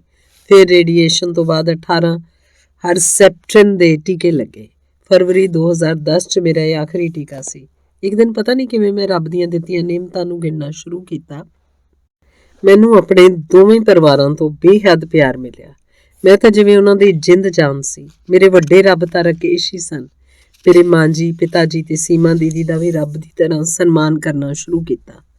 ਉਹਨਾਂ ਤੋਂ ਉੱਤੇ ਮੇਰੇ ਲਈ ਕੋਈ ਦੇਵੀ ਦੇਵਤਾ ਨਹੀਂ ਸੀ। ਰੱਬ ਤਾਂ ਅਸਲ 'ਚ ਤੁਹਾਡਾ ਆਪਣਾ ਆਪ ਹੈ। ਰੱਬ ਉਹ ਲੋਕ ਹਨ ਜਿਨ੍ਹਾਂ ਨੂੰ ਤੁਸੀਂ ਚਾਹੁੰਦੇ ਹੋ ਤੇ ਉਹ ਤੁਹਾਨੂੰ ਚਾਹੁੰਦੇ ਹਨ। ਤੁਹਾਨੂੰ ਕਿਸੇ ਮੂਰਤ ਜਾਂ ਫੋਟੋ ਦੀ ਲੋੜ ਨਹੀਂ। ਅਗਲਾ ਲੇਖ ਹੈ, ਭਾਵੇਂ ਮੈਂ ਉਲਟੀ ਜਿੰਨੀ ਵੀ ਰਹੀ, ਮੈਂ ਮਰੀ ਨਹੀਂ। Courage is being scared to death and settling up anyway. John Wayne। 12ਵਾਂ ਅੰਗ, ਕੀਮੋ ਦੇ ਦੌਰ ਲਈ ਚੋਣ। 28 ਅਗਸਤ ਨੂੰ ਅਸੀਂ ਫੈਸਲਾ ਕੀਤਾ ਕਿ ਅਸੀਂ ਦਿੱਲੀ ਜਾ ਕੇ ਕੀਮੋ ਕਰਵਾਉਣੀ ਹੈ। ਦੀਪੂ, ਰਾਕੇਸ਼ ਤੇ ਮੈਂ ਆਨੰਦ ਦੇ ਘਰ ਪਹੁੰਚ ਗਏ। ਦੀਪੂ ਦਾ ਹਾਜ਼ਰ ਹੋਣਾ ਚੰਗਾ ਲੱਗ ਰਿਹਾ ਸੀ ਕਿਉਂਕਿ ਉਹਦਾ ਅੰਦਾਜ਼ ਆਸ਼ਾਵਾਦਿਤਾ ਵਾਲਾ ਸੀ। ਵੀਰ ਜੀ ਤਾਂ ਫਿਕਰ 'ਚ ਸੁੰਨ ਜਿਹੇ ਹੋ ਜਾਂਦੇ ਸੀ, ਪਰ ਦੀਪੂ ਕਈ ਹੋਰ ਵਿਸ਼ਿਆਂ 'ਤੇ ਵੀ ਗੱਲਾਂ ਕਰਦਾ ਰਹਿੰਦਾ। 29 ਅਗਸਤ ਨੂੰ ਅਸੀਂ CEO ਨੂੰ ਮਿਲਣ ਗਏ ਤੇ ਉਹਨੇ ਕੀਮੋ ਦੇ ਮਾਹਰ ਡਾਕਟਰ ਨੂੰ ਸੁਨੇਹਾ ਭੇਜ ਦਿੱਤਾ। ਡਾਕਟਰ ਕੋਲ ਪਹੁੰਚੇ ਤਾਂ ਬਹੁਤ ਭੀੜ ਸੀ ਤੇ ਸਾਡੀ ਵਾਰੀ ਆਉਣ ਵਿੱਚ ਘੰਟਾ ਲੱਗ ਗਿਆ। ਪਤਾ ਨਹੀਂ ਕਿਉਂ ਡਾਕਟਰ ਨੂੰ ਦੇਖਦੇ ਹੀ ਮੈਨੂੰ ਬੇਚੈਨੀ ਜੀ ਹੋਈ। ਸ਼ਾਇਦ ਉਹਦੇ ਕੋਲ ਕੰਮ ਜ਼ਿਆਦਾ ਸੀ ਜਾਂ CEO ਦੇ ਫੋਨ ਕਰਨ ਕਾਰਨ ਨਾਰਾਜ਼ ਸੀ। ਸਾਡੇ ਨਾਲ ਉਹਦਾ ਗੱਲ ਕਰਨ ਦਾ ਤਰੀਕਾ ਬੜਾ ਰੁੱਖਾ ਜਿਹਾ ਸੀ। ਠੀਕ ਹੈ, ਇਹ HER2 ਨਿਊ ਪੋਜ਼ਿਟਿਵ ਹੈ। ਹਰ ਕੀਮੋ ਦਾ ਖਰਚਾ 1.25 ਲੱਖ ਹੋਏਗਾ ਤੇ ਕੁਝ ਟੀਕੇ ਵੀ ਲੱਗਣਗੇ। ਕੁੱਲ ਖਰਚਾ 20-25 ਲੱਖ ਤੱਕ ਹੋਏਗਾ। ਅਸੀਂ ਤਾਂ ਸੁਣ ਕੇ ਹੱਕੇ ਬੱਕੇ ਰਹਿ ਗਏ। ਕੀ ਤੁਹਾਨੂੰ ਸਰਕਾਰ ਵੱਲੋਂ ਖਰਚੇ ਦਾ ਭੁਗਤਾਨ ਹੁੰਦਾ ਹੈ? ਰਾਕੇਸ਼ ਨੇ ਸਿਰ ਹਿਲਾ ਕੇ ਕੁਝ ਪੁੱਛਣਾ ਚਾਹਿਆ, ਪਰ ਉਹਨੇ ਉਹਦੇ ਸਵਾਲਾਂ ਨੂੰ ਤਾਂ ਪਰੇ ਹੀ ਧੱਕ ਦਿੱਤਾ। ਹੁਣ ਤੱਕ ਰਾਕੇਸ਼ ਨੇ ਇੰਨਾ ਕੁਝ ਪੜ੍ਹ ਲਿਆ ਸੀ ਕਿ ਉਹ ਦਵਾ ਤੇ ਇਲਾਜ ਦੀ ਚੋਣ ਤੇ ਇਹਦੇ ਕਾਰਨਾਂ ਬਾਰੇ ਪੁੱਛ ਸਕਦੇ ਸਨ, ਪਰ ਡਾਕਟਰ ਨੇ ਜਵਾਬ ਦੇਣ ਦੀ ਥਾਂ ਕਿਹਾ, ਜੇਕਰ ਕੈਂਸਰ ਦੁਬਾਰਾ ਹੋ ਗਿਆ ਤਾਂ ਕੌਣ ਜ਼ਿੰਮੇਵਾਰ ਹੋਏਗਾ? ਅਸੀਂ ਤਾਂ ਇਸੇ ਤਰੀਕੇ ਨਾਲ ਇਲਾਜ ਕਰਦੇ ਹਾਂ। ਡਾਕਟਰ ਸਾਨੂੰ ਬਿਲਕੁਲ ਵੀ ਪਸੰਦ ਨਹੀਂ ਆਇਆ ਤੇ ਸਾਡੀ ਬੇਚੈਨੀ ਵੱਧਦੀ ਜਾ ਰਹੀ ਸੀ। ਤੀਜੀ ਗੱਲ ਤੇ ਤਾਂ ਮੇਰਾ ਮਨ ਬਿਲਕੁਲ ਹੀ ਉਖੜ ਗਿਆ। ਇਹਨੇ ਪੋਰਟ ਲਗਵਾਇਆ ਜਾਂ ਨਹੀਂ? ਰਾਕੇਸ਼ ਨੇ ਨਾਂ 'ਚ ਸਿਰ ਹਿਲਾਇਆ। ਡਾਕਟਰ ਇੱਕਦਮ ਬੋਲਿਆ, ਪੋਰਟ ਤਾਂ ਲਗਵਾਉਣਾ ਹੀ ਪਏਗਾ, ਉਹ ਤੋਂ ਬਿਨਾਂ ਤਾਂ ਅੱਗੇ ਇਲਾਜ ਸੰਭਵ ਨਹੀਂ। ਮੈਂ ਹੁਣ ਹੋਰ ਆਪਰੇਸ਼ਨ ਕਰਵਾ ਕੇ ਪੋਰਟ ਲਗਵਾਉਣ ਲਈ ਬਿਲਕੁਲ ਤਿਆਰ ਨਹੀਂ ਸੀ। ਸਾਨੂੰ ਬਹੁਤ ਹੀ ਬੌਂਦੜੇ ਹੋਏ ਤੇ ਪਰੇਸ਼ਾਨ ਹਾਲਤ 'ਚ ਕਮਰੇ 'ਚੋਂ ਤੋਰ ਦਿੱਤਾ ਗਿਆ। ਬਾਹਰ ਆ ਕੇ ਅਸੀਂ ਤਿੰਨਾਂ ਨੇ ਡਾਕਟਰ ਖਿਲਾਫ ਰੱਜ ਕੇ ਗੁਬਾਰ ਕੱਢਿਆ। ਫਿਰ ਰਾਕੇਸ਼ ਨੇ ਅੱਧੇ ਘੰਟੇ ਤੱਕ PGI ਦੇ ਡਾਕਟਰ ਨਾਲ ਗੱਲਬਾਤ ਕੀਤੀ। ਇੰਨਾ ਸਮਾਂ ਦੇ ਕੇ ਉਹਨਾਂ ਨੇ ਕਿਹਾ, ਪ੍ਰਾਈਵੇਟ ਹਸਪਤਾਲਾਂ ਦਾ ਮਕਸਦ ਪੈਸੇ ਕਮਾਉਣਾ ਹੁੰਦਾ ਹੈ। ਤੁਸੀਂ PGI ਆ ਜਾਓ, ਤੁਹਾਡਾ ਖਰਚਾ 2 ਲੱਖ ਤੋਂ ਵੱਧ ਨਹੀਂ ਹੋਏਗਾ। ਇਹ ਰਕਮ ਵੀ ਤਾਂ ਹੋਏਗੀ ਜੇ ਤੁਸੀਂ ਬਾਹਰੋਂ ਆਈ ਦਵਾਈ ਵਰਤੋਗੇ। ਉਂਝ ਭਾਰਤੀ ਦਵਾਈਆਂ ਵੀ ਵਿਦੇਸ਼ੀ ਦਵਾਈਆਂ ਜਿੰਨੀਆਂ ਹੀ ਚੰਗੀਆਂ ਹਨ। ਉਹ ਵਰਤੋਗੇ ਤਾਂ ਖਰਚਾ ਅੱਧਾ ਰਹਿ ਜਾਏਗਾ। ਇਸ ਤੋਂ ਇਲਾਵਾ TCH ਦੀ ਲੋੜ ਨਹੀਂ। ਬਿਮਾਰੀ ਦੀ ਸ਼ੁਰੂਆਤੀ ਅਵਸਥਾਵਾਂ ਵਿੱਚ ਹਰਸੈਪਸ਼ਨ ਦੀ ਸਲਾਹ ਦਿੱਤੀ ਹੀ ਨਹੀਂ ਜਾਂਦੀ। ਕੀਮੋ 'ਚ ਇਹਨੂੰ ਐਡਰੀਆਮਾਈਸਿਨ ਦੀ ਸਲਾਹ ਠੀਕ ਰਹੇਗੀ ਤੇ ਜ਼ਿਆਦਾ ਤੋਂ ਜ਼ਿਆਦਾ TAC ਦੇ ਦਿੱਤਾ ਜਾਏ, ਨਹੀਂ ਤਾਂ FS5 ਵੀ ਠੀਕ ਰਹੇਗਾ। ਉਹਨਾਂ ਨੇ ਇਹ ਵੀ ਕਿਹਾ ਕਿ ਹਰਸੈਪਸ਼ਨ ਦੇ ਨਾਲ ਬਾਅਦ ਵਿੱਚ ਵੱਖਰਾ ਇਲਾਜ ਹੋ ਸਕਦਾ ਹੈ ਤੇ TCH ਤਾਂ ਬਿਲਕੁਲ ਵੀ ਨਹੀਂ। ਫਿਰ ਮੇਰੀਆਂ ਰਿਪੋਰਟਾਂ ਦੇ ਵੇਰਵੇ ਭੇਜ ਕੇ ਹੋਰ ਈਮੇਲ ਤੇ ਫੋਨ ਹੁੰਦੇ ਰਹੇ। ਰਾਕੇਸ਼ ਨੇ ਮੁੰਬਈ ਵਿਖੇ ਟਾਟਾ ਮੈਮੋਰੀਅਲ ਹਸਪਤਾਲ ਨਾਲ ਵੀ ਸੰਪਰਕ ਕੀਤਾ। ਉੱਥੇ ਡਾਕਟਰਾਂ ਨੇ ਕਿਹਾ ਕਿ TCH ਵੀ ਹੋ ਸਕਦੀ ਹੈ, ਪਰ ਉਹ FVC ਦੇ 4 ਦੌਰ ਸਹੀ ਸਮਝਦੇ ਹਨ। ਇਸ ਤੋਂ ਬਾਅਦ ਟੈਕਸੈਲ ਜਾਂ TAC ਦੇ 4 ਦੌਰ ਤੇ ਹਰਸੈਪਸ਼ਨ ਦਾ ਬਾਅਦ ਵਿੱਚ ਵੀ ਚੱਲ ਸਕਦੀ ਹੈ। ਲੰਡਨ ਦੇ ਡਾਕਟਰਾਂ ਨੇ ਵੀ ਇਹੀ ਸਲਾਹ ਦਿੱਤੀ ਤੇ ਸਮੇਂ ਹਰਸੈਪਸ਼ਨ ਦੀ ਇਸ ਅਵਸਥਾ ਲਈ ਬਿਲਕੁਲ ਨਾ ਕਰ ਦਿੱਤੀ। ਡਾਕਟਰ ਸੀਮਾ ਤੇ ਬੈਂਗਲੌਰ ਤੋਂ ਇੱਕ ਡਾਕਟਰ ਦੇ ਵੀ ਇਹੀ ਵਿਚਾਰ ਸੀ। ਆਨੰਦ ਨੂੰ ਲੱਗਿਆ ਕਿ ਮਰੀਜ਼ ਲਈ ਡਾਕਟਰ ਦਾ ਵਿਹਾਰ ਸਹੀ ਹੋਣਾ ਜ਼ਰੂਰੀ ਹੈ ਤੇ ਦੀਪੂ ਤੇ ਰਾਕੇਸ਼ ਵੀ ਦਿੱਲੀ ਵਾਲੇ ਡਾਕਟਰ ਨੂੰ ਇਸ ਪੱਖੋਂ ਕਮਜ਼ੋਰ ਸਮਝ ਰਹੇ ਸੀ। ਇਸ ਤੋਂ ਇਲਾਵਾ ਮੇਰਾ ਪੋਰਟ ਲਗਵਾਉਣ ਦਾ ਕੋਈ ਇਰਾਦਾ ਨਹੀਂ ਸੀ। PGI ਦੇ ਡਾਕਟਰ ਸ਼ਰਮਾ ਨੇ ਕਹਿਤਾ ਸੀ ਕਿ ਉਹ ਪੋਰਟ ਤੋਂ ਬਿਨਾਂ ਵੀ PGI 'ਚ ਕੀਮੋ ਦੇ ਰਹੇ ਹਨ। ਲੰਡਨ ਵਾਲੇ ਡਾਕਟਰ ਤੇ ਹੋਰਾਂ ਨੇ ਵੀ ਕਿਹਾ ਕਿ ਕੀਮੋ ਲਈ ਪੋਰਟ ਕੋਈ ਜ਼ਰੂਰੀ ਨਹੀਂ। ਅਗਲੇ ਦਿਨ ਫਿਰ ਅਸੀਂ ਉਸੇ ਡਾਕਟਰ ਨੂੰ ਮਿਲਣ ਗਏ, ਪਰ ਉਹ ਪਹਿਲੇ ਦਿਨ ਦੀ ਤਰ੍ਹਾਂ ਕੰਮ 'ਚ ਰੁੱਝਿਆ ਸੀ। ਪੂਰੇ ਵੇਰਵੇ ਨਾਲ ਗੱਲਬਾਤ ਸੁਣਨ ਦਾ ਉਹਦਾ ਕੋਈ ਇਰਾਦਾ ਨਹੀਂ ਸੀ।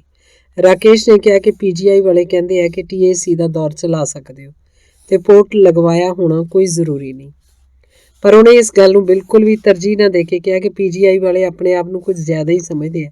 ਉਹ ਤਬਦੀਲੀ ਸਵੀਕਾਰ ਕਰਨ ਨੂੰ ਤਿਆਰ ਹੀ ਨਹੀਂ। ਉਹਨਾਂ ਦੀ ਗੱਲ ਨਾ ਸੁਣੋ। ਉਹਨੇ ਇਹ ਵੀ ਕਿਹਾ ਕਿ ਜੇਕਰ ਅਸੀਂ ਚੰਡੀਗੜ੍ਹ ਜਾ ਕੇ ਕੀਮੋ ਕਰਵਾਉਣਾ ਚਾਹੁੰਦੇ ਹਾਂ ਤਾਂ ਉਹ ਸਾਡੀ ਮਰਜ਼ੀ ਹੈ, ਪਰ RGCI ਵਿੱਚ ਤਾਂ TCH ਹੀ ਚੱਲੇਗੀ। ਉਹਨੇ ਇਹ ਵੀ ਕਿਹਾ ਕਿ ਹਰਸੈਪਸ਼ਨ 1 ਸਾਲ ਤੱਕ ਚੱਲੇਗੀ। ਇਸ ਲਈ ਪੋਰਟ ਤੋਂ ਬਿਨਾਂ ਨਾੜਾਂ ਲੱਭਣਾ ਸੰਭਵ ਨਹੀਂ ਰਹੇਗਾ। ਅਸੀਂ ਡਾਕਟਰ ਹਰਿਤ ਤੇ ਡਾਕਟਰ ਗੀਤਾ ਕੋਲ ਗਏ। ਉਹਨਾਂ ਨੇ ਵੀ ਕਿਹਾ ਹਰਸੈਪਸ਼ਨ ਬਹੁਤ ਮਹਿੰਗੀ ਦਵਾਈ ਹੈ। ਛਾਤੀ ਦੇ ਕੈਂਸਰ ਦੇ ਮਰੀਜ਼ ਇਹ ਨਹੀਂ ਕਰਵਾਉਂਦੇ ਕਿਉਂਕਿ ਇਹਦਾ ਖਰਚਾ ਝੱਲਣਾ ਔਖਾ ਹੈ। ਤੁਹਾਡੇ ਕੇਸ 'ਚ TAC ਠੀਕ ਹੈ, ਪਰ ਉਸ ਤੋਂ ਬਾਅਦ ਤੁਹਾਨੂੰ ਹਰਸੈਪਸ਼ਨ ਬਾਰੇ ਸੋਚਣਾ ਚਾਹੀਦਾ ਹੈ। ਉਹਨਾਂ ਦੋਹਾਂ ਨੇ ਕਿਹਾ ਕਿ ਕੀਮੋ ਲਈ ਦਵਾਈ ਤੇ ਥਾਂ ਦੀ ਚੋਣ ਕਰਨ ਦਾ ਤੁਹਾਨੂੰ ਪੂਰਾ ਹੱਕ ਹੈ। ਦੀਪੂ ਤੇ ਆਨੰਦ ਨੂੰ ਪਹਿਲਾਂ ਹੀ ਡਾਕਟਰ ਚੰਗਾ ਨਹੀਂ ਲੱਗਿਆ ਸੀ। ਮੈਂ ਪੋਰਟ ਨਾ ਲਗਵਾਉਣ ਦਾ ਮਨ ਬਣਾ ਚੁੱਕੀ ਸੀ। ਰਾਕੇਸ਼ ਦੇ ਤਾਂ ਸਵਾਲਾਂ ਦੇ ਜਵਾਬ ਹੀ ਨਹੀਂ ਮਿਲੇ ਸੀ, ਇਸ ਲਈ ਉਹਨਾਂ ਦੀ ਤਾਂ ਬਿਲਕੁਲ ਵੀ ਤਸੱਲੀ ਨਹੀਂ ਹੋਈ ਸੀ। ਸਾਡੀ ਸਾਰਿਆਂ ਦੀ ਸਲਾਹ ਸੀ ਕਿ ਕੀਮੋ ਚੰਡੀਗੜ੍ਹ ਜਾਂ ਸ਼ਿਮਲਾ ਹੋਣੀ ਚਾਹੀਦੀ ਹੈ। ਰਾਕੇਸ਼ ਨੇ ਮਾਨਚੈਸਟਰ ਦੇ ਕੈਂਸਰ ਸਪੈਸ਼ਲਿਸਟ ਤੇ ਟਾਟਾ ਮੈਮੋਰੀਅਲ ਤੋਂ ਵੀ ਸਲਾਹ ਲੈ ਲਈ। ਸ਼ਿਮਲਾ 'ਚ ਰੇਡੀਓਥੈਰੇਪੀ ਵਿਭਾਗ ਦੇ ਮੁਖੀ ਡਾਕਟਰ ਸੀਮ ਵੀ ਸਾਡੀ ਯੋਜਨਾ ਨਾਲ ਸਹਿਮਤ ਸੀ। ਇਸ ਵਿੱਚ ਤਾਂ ਸਿਰਫ ਨਾੜੀਆਂ 'ਚ ਹੀ ਟੀਕਾ ਲਾਉਣਾ ਹੁੰਦਾ ਹੈ। ਇਸ ਤੋਂ ਇਲਾਵਾ ਉਹਨਾਂ ਦੀ ਆਪਣੀ ਪਤਨੀ ਨੂੰ ਇਹ ਬਿਮਾਰੀ ਹੋ ਚੁੱਕੀ ਸੀ, ਇਸ ਲਈ ਇਹ ਟੀਕੇ ਲਗਾਉਣ 'ਚ ਉਹ ਮਾਹਰ ਹੋ ਚੁੱਕੇ ਸੀ। ਬਿਮਾਰ ਹੋਣ ਤੋਂ ਬਾਅਦ ਪਹਿਲੀ ਵਾਰ ਮੈਂ ਸਰ ਨਾਲ ਪੂਰੇ ਵਿਸ਼ਵਾਸ ਨਾਲ ਗੱਲ ਕੀਤੀ। ਅਸੀਂ ਅੱਧਾ ਘੰਟਾ ਗੱਲ ਕਰਕੇ ਫੈਸਲਾ ਕੀਤਾ ਕਿ ਮੈਨੂੰ ਆਪਣਾ ਲਿਖਣ ਦਾ ਕੰਮ ਜਾਰੀ ਰੱਖਣਾ ਚਾਹੀਦਾ ਹੈ। ਮੈਂ ਖੁਦ ਉਹੀ ਫਲਸਫੇ ਦੀਆਂ ਗੱਲਾਂ ਕੀਤੀਆਂ ਜੋ ਮੈਂ ਰਾਕੇਸ਼ ਤੋਂ ਸੁਣਦੀ ਰਹੀ ਸੀ। ਮੈਂ ਹੁਣ ਨਵੀਂ ਆਸ ਨਾਲ ਭਰਪੂਰ ਸੀ। ਮੈਂ ਆਪਣਾ ਰੋਜ਼ ਦਾ ਪ੍ਰੋਗਰਾਮ ਵੀ ਬਣਾ ਲਿਆ ਸੀ। ਯੋਗ ਕਰਨਾ, ਮੈਡੀਟੇਸ਼ਨ, ਸੈਰ, ਫਿਲਮਾਂ, ਸੰਗੀਤ, ਲਿਖਣਾ ਤੇ ਪੜ੍ਹਨਾ। ਪਰ ਕੀਮੋ ਦੇ ਸਮੇਂ ਇਸ ਟਾਈਮ ਟੇਬਲ ਨੂੰ ਬਣਾਉਣ ਦਾ ਕੋਈ ਫਾਇਦਾ ਨਹੀਂ ਹੋਇਆ। 13ਵਾਂ ਅੰਗ, ਹਰ ਤਰ੍ਹਾਂ ਦਾ ਦਰਦ ਥੋੜ੍ਹੇ ਸਮੇਂ ਲਈ ਹੁੰਦਾ ਹੈ। ਕੀਮੋਥੈਰੇਪੀ। ਮੈਂ ਕੀਮੋਥੈਰੇਪੀ ਬਾਰੇ ਕਿਤਾਬਾਂ, ਇੰਟਰਨੈਟ, ਡਾਕਟਰ ਤੇ ਮਰੀਜ਼ਾਂ ਤੋਂ ਬਹੁਤ ਹੀ ਵੱਖ-ਵੱਖ ਵਿਚਾਰ ਸੁਣੇ ਸੀ। ਕੁਝ ਕਹਿੰਦੇ ਕੁਝ ਵੀ ਨਹੀਂ, 2 ਦਿਨਾਂ ਦੀ ਤਕਲੀਫ, ਥੋੜਾ ਦਿਲ ਕੱਚਾ ਹੋਣਾ, ਤੁਸੀਂ ਕੰਮ ਤੇ ਵੀ ਜਾ ਸਕਦੇ ਹੋ। ਦੂਜਿਆਂ ਲਈ ਬਹੁਤ ਮਾੜਾ ਸਮਾਂ ਸੀ, ਜਿਸ 'ਚ ਤੁਸੀਂ 5 ਦਿਨਾਂ ਤੱਕ ਬਿਸਤਰੇ ਤੋਂ ਹਿੱਲ ਵੀ ਨਹੀਂ ਸਕਦੇ। ਕੁਝ ਦਾ ਭਾਰ 15 ਕਿਲੋ ਤੱਕ ਘਟ ਗਿਆ ਸੀ। ਮੇਰਾ ਤਾਂ ਹੁਣ ਦਾ ਭਾਰ ਸਿਰਫ 49 ਕਿਲੋ ਸੀ। ਜੇ ਇੰਨਾ ਜ਼ਿਆਦਾ ਘਟ ਗਿਆ ਤਾਂ ਕੀ ਹੋਏਗਾ? ਜਦੋਂ ਇਹ ਫੈਸਲਾ ਹੋ ਗਿਆ ਕਿ 2 ਦਿਨਾਂ ਵਿੱਚ ਹੀ PGI 'ਚ ਕੀਮੋ ਸ਼ੁਰੂ ਹੋਣੀ ਹੈ ਤਾਂ ਮੈਂ ਮਨ ਤਕੜਾ ਕਰਕੇ ਸਰ ਨੂੰ ਫੋਨ ਕੀਤਾ।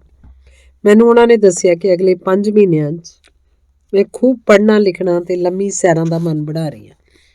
ਮੈਨੂੰ ਲੱਗਿਆ ਕਿ ਖੁਦ 'ਚ ਵਿਸ਼ਵਾਸ ਪੈਦਾ ਕਰਨ ਲਈ ਮੈਂ ਇਹ ਗੱਲਾਂ ਰਾਕੇਸ਼ ਤੋਂ ਇਲਾਵਾ ਕਿਸੇ ਹੋਰ ਨਾਲ ਵੀ ਕਰਨੀਆਂ ਚਾਹੀਦੀਆਂ। ਤਾਂ ਫਿਰ ਸਰ ਤੋਂ ਵਧੀਆ ਵਿਅਕਤੀ ਕੌਣ ਹੋ ਸਕਦਾ ਸੀ? ਹਾਲੇ ਤੱਕ ਰਾਕੇਸ਼ ਦਾ ਸਮਾਂ ਮੇਰੇ ਨਾਲ ਗੱਲਾਂ ਕਰਨ ਤੋਂ ਇਲਾਵਾ ਕਿਤਾਬਾਂ ਤੇ ਇੰਟਰਨੈਟ 'ਤੇ ਗੁਜ਼ਰਦਾ ਸੀ। ਉਹ ਹਾਲੇ ਸ਼ਿਮਲਾ ਜਾ ਕੇ ਡਿਊਟੀ 'ਤੇ ਹਾਜ਼ਰ ਨਹੀਂ ਸਨ ਹੋਏ। ਮੈਨੂੰ ਸ਼ਿਮਲਾ ਜਾਣ ਲੱਗਿਆ ਲੋਕਾਂ ਦੀਆਂ ਨਜ਼ਰਾਂ ਤੇ ਸਵਾਲਾਂ ਦੀ ਫਿਕਰ ਸੀ। ਮਾਂ ਜੀ ਤੇ ਪਿਤਾ ਜੀ ਦੇ ਵੀ ਬੇਚੈਨੀ ਭਰੇ ਫੋਨ ਆ ਰਹੇ ਸੀ ਕਿ ਉਹ ਸਾਡੇ ਕੋਲ ਆ ਕੇ ਰੁਕਣਗੇ। ਕਿੰਨੀ ਅਜੀਬ ਗੱਲ ਹੈ ਕਿ ਮੇਰੇ ਉਹਨਾਂ ਦੀ ਸੇਵਾ ਕਰਨ ਦੀ ਥਾਂ ਉਹ ਮੇਰੀ ਦੇਖਭਾਲ ਕਰਨਾ ਚਾਹੁੰਦੇ ਸੀ। ਅਸੀਂ ਫੈਸਲਾ ਕੀਤਾ ਕਿ ਅਸੀਂ ਸ਼ਿਮਲਾ ਨਹੀਂ ਜਾਵਾਂਗੇ ਤੇ ਰਾਕੇਸ਼ 6 ਮਹੀਨੇ ਦੀ ਛੁੱਟੀ ਲੈ ਲੈਣਗੇ। ਵੱਖ-ਵੱਖ ਲੋਕਾਂ ਤੋਂ ਵੱਖ-ਵੱਖ ਸਲਾਹਾਂ ਆ ਰਹੀਆਂ ਸਨ, ਪਰ ਡਾਕਟਰ ਮਰਵਾ ਜ਼ੋਰ ਪਾ ਕੇ ਕਹਿ ਰਹੇ ਸੀ ਕਿ ਸਾਨੂੰ ਇਲਾਜ ਨਿਬੇੜ ਲੈਣਾ ਚਾਹੀਦਾ। ਹੁਣ ਤਾਂ ਦੇਰੀ ਕਰਨਾ ਬਿਨਾਂ ਮਤਲਬ ਹਾਲਾਤ ਤੋਂ ਬਚਣ ਵਾਲੀ ਗੱਲ ਹੈ। ਉਹਨਾਂ ਨੇ ਰਾਕੇਸ਼ ਨੂੰ ਸ਼ਿਮਲੇ ਡਿਊਟੀ 'ਤੇ ਹਾਜ਼ਰ ਹੋਣ ਤੇ ਸ਼ਿਮਲਾ ਹੀ ਕੀਮੋ ਕਰਵਾਉਣ ਲਈ ਕਿਹਾ। ਡਾਕਟਰ ਮਰਵਾ ਦਾ ਕਹਿਣਾ ਸੀ ਕਿ ਸਾਨੂੰ ਆਪਣੀ ਸਧਾਰਨ ਜ਼ਿੰਦਗੀ, ਉਹੀ ਸਮਾਜ ਦੇ ਵਿੱਚ ਆਏ ਮੇਲ ਮਿਲਾਪ, ਪਾਰਟੀਆਂ, ਮਾਲ ਤੇ ਸੈਰ, ਲਿਖਣਾ ਆਦਿ ਸ਼ੁਰੂ ਕਰਨਾ ਚਾਹੀਦਾ ਹੈ। ਸੁਣਨ 'ਚ ਇਸ ਤਰ੍ਹਾਂ ਦੀ ਗੱਲ ਤੇ ਵਿਸ਼ਵਾਸ ਨਹੀਂ ਆ ਰਿਹਾ ਸੀ। ਕੀਮੋ ਸ਼ੁਰੂ ਕਰਨ 'ਚ 1 ਦਿਨ ਰਹਿ ਗਿਆ ਸੀ। ਬਿਮਾਰੀ ਦਾ ਪਤਾ ਲੱਗਣ ਤੋਂ ਪਹਿਲੇ ਦਿਨ ਤੋਂ ਵੀਨਾ ਦੀਦੀ ਸਾਡੇ ਲਈ ਇੱਕ ਰੱਖਿਅਕ ਫਰਿਸ਼ਤੇ ਦੀ ਤਰ੍ਹਾਂ ਰਹੀ। ਰਾਕੇਸ਼ ਹਰ ਗੱਲ ਉਹਨਾਂ ਨਾਲ ਸਾਂਝੀ ਕਰਦੇ। ਉਹਨਾਂ ਨੂੰ ਲੱਗਦਾ ਕਿ ਉਹਨਾਂ ਦੀ ਹਮਦਰਦੀ ਤੇ ਸਕੂਨ ਭਰੀ ਆਵਾਜ਼ ਤੋਂ ਕੁਛ ਨਾ ਕੁਛ ਲੱਭ ਹੀ ਜਾਂਦਾ ਹੈ। ਇਸ ਤੋਂ ਇਲਾਵਾ ਖੁਦ ਇਹ ਸਭ ਕੁਝ ਭੁਗਤ ਚੁੱਕੇ ਹੋਣ ਕਾਰਨ ਉਹ ਮੇਰੀ ਹਾਲਤ ਨੂੰ ਸਹੀ ਸਮਝ ਸਕਦੇ ਸੀ। ਉਹਨਾਂ ਨੇ ਵੀ ਹੁਣ ਆਪਣੇ ਛੋਟੇ ਤੇ ਘੁੰਗਰਾਲੇ ਵਾਲ ਸੀ। ਮੁੰਬਈ ਦੇ ਟਾਟਾ ਮੈਮੋਰੀਅਲ ਤੋਂ ਇਲਾਜ ਕਰਵਾ ਰਹੇ ਸੀ। ਉਹਨੇ ਦੱਸਿਆ ਕਿ ਜਦੋਂ ਉਹਦੀ ਬਿਮਾਰੀ ਦਾ ਪਤਾ ਲੱਗਾ ਤਾਂ ਘਰ 'ਚ ਸਿਰਫ ਮਰਦ ਮੈਂਬਰ ਹੀ ਸਨ। ਸਾਰਾ ਢਾਂਚਾ ਹਿੱਲ ਗਿਆ ਸੀ। ਇੱਕ ਪਾਸੇ ਉਹਨੂੰ ਆਪਣੇ ਪਤੀ, 2 ਬੱਚੇ ਤੇ ਪਿਤਾ ਦਾ ਧਿਆਨ ਰੱਖਣਾ ਪੈਂਦਾ, ਦੂਜੇ ਪਾਸੇ ਕੀਮੋ ਨਾਲ ਹਾਲਾਤ ਖਰਾਬ। ਹਰ ਦੌਰ ਤੇ ਚੌਥੇ ਦਿਨ ਤੋਂ ਬਾਅਦ ਜਾ ਕੇ ਭੋਜਨ ਦਾ ਟੁਕੜਾ ਮੂੰਹ 'ਚ ਆਉਣ ਤੇ 7ਵੇਂ ਦਿਨ ਜਾ ਕੇ ਸਰਕ ਕੇ ਪੂਜਾ ਵਾਲੇ ਕਮਰੇ 'ਚ ਜਾਣ ਜੋਗੀ ਹੁੰਦੀ। 10 ਦਿਨਾਂ 'ਚ ਉਹਦਾ ਭਾਰ 5 ਕਿਲੋ ਘਟ ਗਿਆ ਤੇ ਅਗਲੇ 10 ਦਿਨਾਂ 'ਚ 3 ਕਿਲੋ ਵੱਧ ਗਿਆ। ਉਹਨਾਂ ਨੇ ਮੈਨੂੰ ਕਿਹਾ ਕਿ ਸਰੀਰਕ ਰੂਪ ਤੋਂ ਕਮਜ਼ੋਰ ਹੋਣ ਕਾਰਨ ਮਾਨਸਿਕ ਤੌਰ ਤੋਂ ਮਜ਼ਬੂਤ ਹੋ ਕੇ ਹੀ ਮੈਂ ਕੀਮੋ ਦੇ ਅਸਰ ਨੂੰ ਸਹਿ ਸਕਾਂਗੀ, ਪਰ ਜਿੰਨਾ ਉਹ ਮੈਨੂੰ ਦਲੇਰ ਬਣਨ ਲਈ ਕਹਿੰਦੇ ਉਨਾ ਹੀ ਮੇਰਾ ਡਰ ਵੱਧਦਾ ਗਿਆ। ਪਰ ਮੈਨੂੰ ਲੱਗਦਾ ਸੀ ਵੀਨਾ ਦੀਦੀ ਦੇ ਆਉਣ ਨਾਲ ਸਾਰੇ ਘਰ ਦਾ ਮਾਹੌਲ ਬਦਲ ਜਾਂਦਾ ਸੀ। ਰਾਕੇਸ਼, ਮੇਰੇ ਮਾਤਾ ਪਿਤਾ, ਭਰਾ, ਦੀਦੀ ਸਾਰੇ ਉਹਨੂੰ ਵੇਖ ਕੇ ਖੁਸ਼ ਹੋ ਜਾਂਦੇ। ਆਖਰ ਉਹਨੇ ਵੀ ਇਸ ਬਿਮਾਰੀ ਨਾਲ ਲੜ ਕੇ ਜਿੱਤ ਪ੍ਰਾਪਤ ਕੀਤੀ ਸੀ। ਹੁਣ ਉਹ ਪੂਰੀ ਤਰ੍ਹਾਂ ਚੁਸਤ ਤੇ ਜ਼ਿੰਦਗੀ ਨਾਲ ਭਰਪੂਰ ਸੀ। ਉਹਨਾਂ ਨੂੰ ਲੱਗਦਾ ਸੀ ਮੇਰੇ ਮਾਮਲੇ 'ਚ ਵੀ ਇਹੀ ਹੋਏਗਾ।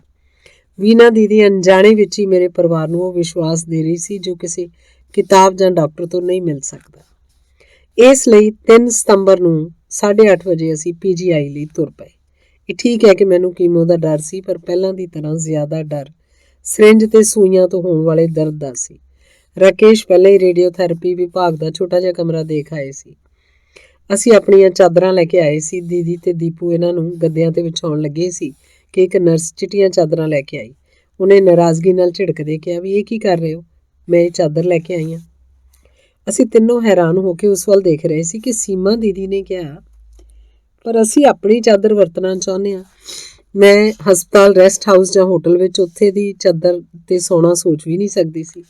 ਕਿੰਨੀ ਹਾਸੇ ਵਾਲੀ ਗੱਲ ਹੈ ਕਿ ਕੈਂਸਰ ਨਾਲ ਲੜਾਈ ਲੜਦਿਆਂ ਵੀ ਮੈਨੂੰ ਸਾਫ਼ ਚਾਦਰਾਂ ਦਾ ਫਿਕਰ ਸੀ। ਸ਼ਾਇਦ ਸ਼ੁਰੂਆਤੀ ਸਦਮਾ ਖਤਮ ਹੋ ਚੁੱਕਾ ਸੀ। ਮੈਨੂੰ ਯਾਦ ਹੈ ਕਿ ਬਿਮਾਰੀ ਦਾ ਪਤਾ ਲੱਗਿਆ 2 ਦਿਨ ਹੀ ਹੋਏ ਸੀ ਕਿ ਕਮਰੇ 'ਚ ਇੱਕ ਵੱਡਾ ਕਾਕਰੋਚ ਵੇਖ ਕੇ ਮੈਂ ਚੀਕ ਮਾਰਨ ਵਾਲੀ ਸੀ ਕਿ ਮੈਨੂੰ ਧਿਆਨ ਆਇਆ ਕਿ ਇੰਨੀ ਵੱਡੀ ਤਕਲੀਫ ਦੇ ਅੱਗੇ ਇੱਕ ਕਾਕਰੋਚ ਮੇਰਾ ਕੀ ਵਿਗਾੜ ਲਏਗਾ। ਇਸ ਲਈ ਮੈਂ ਚੀਕ ਨਹੀਂ ਮਾਰੀ ਤੇ ਇਹਨੂੰ ਗਾਇਬ ਹੋਣ ਤੱਕ ਚੁੱਪਕੇ ਜੇ ਸਰਕਦੇ ਦੇਖਦੀ ਰਹੀ। ਉਸ ਵੇਲੇ ਮੈਂ ਆਪਣੇ ਆਪ ਨੂੰ ਕਿਹਾ ਸੀ ਕਿ ਸਭ ਤੋਂ ਮਾੜੀ ਗੱਲ ਤਾਂ ਇਹ ਹੋ ਗਈ, ਹੁਣ ਕਿਸੇ ਚੀਜ਼ ਤੋਂ ਡਰਨ ਦੀ ਲੋੜ ਨਹੀਂ। ਪਰ ਹੁਣ ਪੁਰਾਣੇ ਡਰ ਵਾਪਸ ਆ ਰਹੇ ਸੀ। ਇੱਕ ਦਿਨ ਵੀਰ ਜੀ ਦੇ ਘਰ ਬੈਲਕਨੀ 'ਚ ਇੱਕ ਛਿਪਕਲੀ ਨੂੰ ਵੇਖ ਕੇ ਮੈਂ ਡਰ ਗਈ ਸੀ। ਉਹ ਤੋਂ ਬਾਅਦ ਮੈਂ ਫੈਸਲਾ ਕੀਤਾ ਸੀ ਕਿ ਬੈਲਕਨੀ 'ਚ ਮੈਂ ਸਿਰਫ ਰਾਕੇਸ਼ ਦੇ ਨਾਲ ਹੀ ਜਾਵਾਂਗੀ। ਕੀ ਵਕਤ ਨੇ ਸੱਚਮੁੱਚ ਜ਼ਖਮ ਭਰਨੇ ਸ਼ੁਰੂ ਕਰਤੇ ਸੀ। ਨਰਸ ਤੇ ਦੀਦੀ ਹਾਲੇ ਵੀ ਚਾਦਰ ਬਾਰੇ ਬਹਿਸੀ ਜਾ ਰਹੀਆਂ ਸੀ ਕਿ ਦੀਪੂ ਨੇ ਮਾਹੌਲ ਹਲਕਾ ਕਰਨ ਦੀ ਕੋਸ਼ਿਸ਼ ਕੀਤੀ। ਚਲੋ ਅਸੀਂ ਦੋਵੇਂ ਚਾਦਰਾਂ ਵਰਤ ਲੈਂਦੇ ਹਾਂ। ਨਰਸ ਗੁੱਸੇ ਨਾਲ ਕਹਿ ਕੇ ਵਾਪਸ ਚਲੀ ਗਈ। ਠੀਕ ਹੈ, ਪਹਿਲਾਂ ਤੁਸੀਂ ਆਪਣੀ ਚਾਦਰ ਵਿਛਾਓ, ਫਿਰ ਮੈਂ ਆਪਣੀ ਵਿਛਾ ਦਿਆਂਗੀ। ਕੀਮੋ ਦੌਰਾਨ ਅਸੀਂ ਕਮਰੇ 'ਚ 9-10 ਘੰਟੇ ਤੱਕ ਰਹੇ। ਸਾਰੇ ਡਾਕਟਰਾਂ ਤੇ ਨਰਸਾਂ ਨੇ ਕਮਰੇ 'ਚ ਆਉਂਦਿਆਂ ਹੀ ਇਹੀ ਗੱਲ ਕਹੀ, ਤੁਸੀਂ AC ਨਹੀਂ ਚਲਾਇਆ। ਮੈਨੂੰ ਇਹ ਧਿਆਨ ਵੀ ਨਹੀਂ ਰਿਹਾ ਸੀ ਕਿ AC ਦੀ ਜ਼ਰੂਰਤ ਹੈ ਜਾਂ ਨਹੀਂ। ਸਰਦੀ ਜਾਂ ਗਰਮੀ ਤਾਂ ਹੁਣ ਨਿੱਕੀ ਜਿਹੀ ਗੱਲ ਰਹਿ ਗਈ ਸੀ। ਦੀਦੀ ਤੇ ਦੀਪੂ ਹੱਸਦੇ ਹੋਏ ਮੇਰੀ ਫੋਟੋ ਖਿੱਚ ਰਹੇ ਸੀ। ਜਦੋਂ ਉਹਨਾਂ ਨੇ ਕਿਹਾ ਤੇਰੀ ਪਹਿਲੀ ਕੀਮੋ ਹੈ ਸਮਾਈਲ, ਤਾਂ ਮੈਨੂੰ ਵੀ ਹਾਸਾ ਆ ਗਿਆ ਤੇ ਮੈਂ ਫੋਟੋ ਲਈ ਪੋਜ਼ ਬਣਾਉਣ ਲੱਗ ਪਈ। ਇੱਕ ਨਰਸ ਤੇ ਸੇਵਾਦਾਰ ਸਾਨੂੰ ਇਹੋ ਜਿਹੇ ਕੁਝ ਕਰਦੇ ਦੇਖ ਕੇ ਹੱਕੇ ਬੱਕੇ ਰਹਿ ਗਏ। ਮੈਂ ਵੀ ਸ਼ਰਮਿੰਦੀ ਹੋ ਗਈ। ਮੈਨੂੰ ਕੁਝ ਵੀ ਖਾਂਦੇ ਪੀਂਦੇ ਡਰ ਲੱਗ ਰਿਹਾ ਸੀ, ਪਰ ਡਾਕਟਰ ਜ਼ੋਰ ਦੇ ਕੇ ਕਹਿੰਦੇ ਕਿ ਮੈਨੂੰ ਕੁਝ ਲੈਣਾ ਚਾਹੀਦਾ, ਤਾਂ ਮੈਂ ਕੁਝ ਵੀ ਤਰਲ ਲੈਣਾ ਸ਼ੁਰੂ ਕਰਤਾ। ਮੈਂ ਜਦੋਂ ਲੈਪਟਾਪ ਤੇ ਇੱਕ ਫਿਲਮ ਦੇਖਣ ਲੱਗ ਪਈ ਤਾਂ ਨਰਸਾਂ ਤੇ ਦੂਜੇ ਮਰੀਜ਼ ਸਾਡੇ ਵੱਲ ਅਜੀਬ ਤਰ੍ਹਾਂ ਨਾਲ ਘੂਰ ਰਹੇ ਸੀ। ਉਹ ਸੋਚਦੇ ਹੋਣਗੇ ਕਿ ਅਸੀਂ ਆਪਣੇ ਆਪ ਨੂੰ ਕੁਝ ਜ਼ਿਆਦਾ ਹੀ ਖਾਸ ਸਮਝਣ ਵਾਲਾ ਪਰਿਵਾਰ ਹਾਂ ਤੇ ਮੇਰਾ ਤਾਂ ਜ਼ਰੂਰ ਹੀ ਕੋਈ ਪੇਚ ਢਿੱਲਾ ਹੈ ਕਿ ਮੈਂ ਕੀਮੋ ਤੋਂ ਪਹਿਲਾਂ ਹੱਸ-ਹੱਸ ਕੇ ਫਿਲਮਾਂ ਵੇਖ ਰਹੀ ਹਾਂ। ਨਾੜਾਂ 'ਚ ਦਵਾਈ ਜਾਣ ਸਮੇਂ ਹਲਕੀ ਜਿਹੀ ਠੰਡ ਲੱਗਣ ਤੋਂ ਇਲਾਵਾ ਮੈਨੂੰ ਕੋਈ ਦਰਦ ਨਾ ਹੋਇਆ। ਸ਼ਾਮ ਨੂੰ 5 ਵਜੇ ਅਸੀਂ ਘਰ ਵਾਪਸ ਆ ਗਏ। ਅਸੀਂ ਸਾਰੇ, ਖਾਸ ਤੌਰ ਤੇ ਮੈਂ, ਬਹੁਤ ਖੁਸ਼ ਸੀ ਕਿ ਕੁਝ ਵੀ ਭਿਆਨਕ ਨਹੀਂ ਹੋਇਆ। ਪਰ ਰਾਕੇਸ਼ ਨੂੰ ਥੋੜ੍ਹੀ ਫਿਕਰ ਸੀ ਕਿਉਂਕਿ ਉਹਨੇ ਪੜ੍ਹਿਆ ਹੋਇਆ ਸੀ ਕਿ ਕੀਮੋ ਦਾ ਅਸਰ ਦਵਾ ਦੇਣ ਤੋਂ ਬਾਅਦ 2 ਘੰਟੇ ਤੋਂ ਲੈ ਕੇ ਅਗਲੇ ਦਿਨ ਵੀ ਹੋ ਸਕਦਾ ਹੈ। ਪਰ ਇਹਦੇ ਉਲਟ ਮੈਂ ਕੁਝ ਜ਼ਿਆਦਾ ਹੀ ਆਸ਼ਾਵਾਦੀ ਹੋ ਗਈ ਤੇ ਕਹਿਣਾ ਸ਼ੁਰੂ ਕਰਤਾ ਕਿ ਕੀਮੋ ਇੰਨੀ ਮਾੜੀ ਚੀਜ਼ ਨਹੀਂ। ਪਰ ਮੈਂ ਕੁਝ ਛੇਤੀ ਬੋਲ ਪਈ। ਅਗਲੀ ਸਵੇਰ ਤੱਕ ਸਭ ਕੁਝ ਉਲਟਾ ਹੋ ਗਿਆ ਸੀ। ਮੇਰੇ ਬਹੁਤ ਜ਼ਿਆਦਾ ਦਰਦ ਸੀ, ਸਾਹ ਘੁੱਟ ਰਿਹਾ ਸੀ, ਬੁਰੀ ਤਰ੍ਹਾਂ ਉਲਟੀ ਆਉਣ ਨੂੰ ਹੋ ਰਹੀ ਸੀ। ਮੈਨੂੰ ਬਾਰ-ਬਾਰ ਪਾਣੀ ਪਿਲਾਇਆ ਜਾ ਰਿਹਾ ਸੀ, ਪਰ ਕੁਝ ਵੀ ਅੰਦਰ ਨਹੀਂ ਪਚ ਰਿਹਾ ਸੀ। ਮੇਰੀ ਬਾਂਹ ਤੇ ਪਿੱਠ ਬੁਰੀ ਤਰ੍ਹਾਂ ਦਰਦ ਕਰ ਰਹੀ ਸੀ। 5ਵੇਂ ਦਿਨ ਜਾ ਕੇ ਮੈਂ ਖਿਚੜੀ ਦਾ ਪਹਿਲਾ ਚਮਚ ਲੈਣ ਜੋਗੀ ਹੋਈ। ਮੇਰੇ ਮੂੰਹ ਦਾ ਸਵਾਦ ਅਜੀਬ ਤਰੀਕੇ ਨਾਲ ਕੌੜਾ ਸੀ। ਇਹਨੂੰ ਬਦਲਣ ਲਈ ਮੈਂ ਮਿੱਠੀਆਂ ਗੋਲੀਆਂ ਚੂਸਦੀ। ਹਰ ਕੋਈ ਇਸ ਗੱਲ ਦਾ ਧਿਆਨ ਰੱਖ ਰਿਹਾ ਸੀ ਕਿ ਮੈਂ ਘੱਟੋ-ਘੱਟ 3 ਲੀਟਰ ਪਾਣੀ ਜ਼ਰੂਰ ਪੀ ਲਵਾਂ। ਇਸ ਮਕਸਦ ਲਈ ਮੈਨੂੰ ਕਈ ਤਰ੍ਹਾਂ ਦੇ ਸਵਾਦ, ਰੂਹ ਅਫਜ਼ਾ, ਨਾਰੀਅਲ ਪਾਣੀ, ਗਲੂਕੋਜ਼ ਆਦਿ ਪੀਣ ਲਈ ਦਿੱਤੇ ਜਾਂਦੇ। ਸਵੇਰੇ ਤੋਂ 5:45 ਤੋਂ ਲੈ ਕੇ ਸ਼ਾਮ 7:30 ਵਜੇ ਤੱਕ ਮੇਰੇ ਖਾਣ ਪੀਣ ਦਾ ਫਿਕਰ ਹੀ ਚੱਲਦਾ। ਮੇਰੇ ਗਲੇ 'ਚ ਇਨਫੈਕਸ਼ਨ ਹੋ ਗਈ ਤੇ ਮੂੰਹ 'ਚ ਛਾਲੇ ਹੋ ਗਏ, ਜਿਸ ਕਰਕੇ ਮੈਨੂੰ 6 ਦਿਨਾਂ ਲਈ PGI ਦਾਖਲ ਰਹਿਣਾ ਪਿਆ। ਮੇਰੇ ਚੰਗੇ ਭੋਜਨ, ਸੂਪ, ਮੇਵੇ, ਸਹੀ ਖਾਣਾ, ਚਾਕਲੇਟ ਤੇ ਹਰ ਤਰ੍ਹਾਂ ਦੇ ਤਰਲ ਲੈਣ ਦੇ ਬਾਵਜੂਦ ਮੈਂ ਕਮਜ਼ੋਰ ਹੁੰਦੇ ਜਾ ਰਹੀ ਸੀ। ਪਿਛਲੇ ਦਿਨਾਂ ਵਿੱਚ ਤਾਂ ਮੈਂ ਡਾਕਟਰ ਦੀ ਸਲਾਹ ਦੇ ਬਾਵਜੂਦ ਤਾਜ਼ਾ ਜੂਸ ਲੈਣਾ ਸ਼ੁਰੂ ਕਰਤਾ। ਫਿਰ ਕੀਮੋ ਦਾ ਦੂਜਾ ਦੌਰ ਸ਼ੁਰੂ ਹੋਇਆ। ਕੀਮੋ ਦਾ ਤਜਰਬਾ ਮੇਰੀ ਉਮੀਦ ਅਨੁਸਾਰ ਨਹੀਂ ਸੀ। ਇੱਕ ਪਾਸੇ ਤਾਂ ਕਿਹਾ ਗਿਆ ਸੀ ਅਸਰ ਇੰਨਾ ਮਾੜਾ ਹੁੰਦਾ ਹੈ ਕਿ ਚਾਰੇ ਹੱਥਾਂ ਪੈਰਾਂ ਤੇ ਸਰਕ ਕੇ ਚੱਲਣਾ ਪੈਂਦਾ ਤੇ ਇੱਕ ਵੀ ਗਰਾਈ ਖਾਧੀ ਨਹੀਂ ਜਾਂਦੀ। ਤੁਹਾਡੀ ਬਿਮਾਰੀ ਨਾਲ ਲੜਨ ਦੀ ਤਾਕਤ ਮੁੱਕ ਜਾਂਦੀ ਹੈ। ਤੁਹਾਨੂੰ ਖੂਨ ਦੇ ਲਾਲ ਸੈੱਲ, ਚਿੱਟੇ ਸੈੱਲ, ਪਲੇਟਲੈਟ ਚੜਾਉਣੇ ਪੈਂਦੇ ਆ। ਦੂਜੇ ਪਾਸੇ ਅਜਿਹੇ ਲੋਕ ਵੀ ਸੀ ਜਿਹੜੇ ਸਫ਼ਰ ਕਰ ਰਹੇ ਸੀ, ਦਫ਼ਤਰ ਜਾ ਰਹੇ ਸੀ, ਬੱਚਿਆਂ ਦਾ ਧਿਆਨ ਰੱਖ ਰਹੇ ਸੀ, ਕਈ ਤਾਂ ਇਕੱਲੇ ਵੀ ਰਹਿ ਰਹੇ ਸੀ।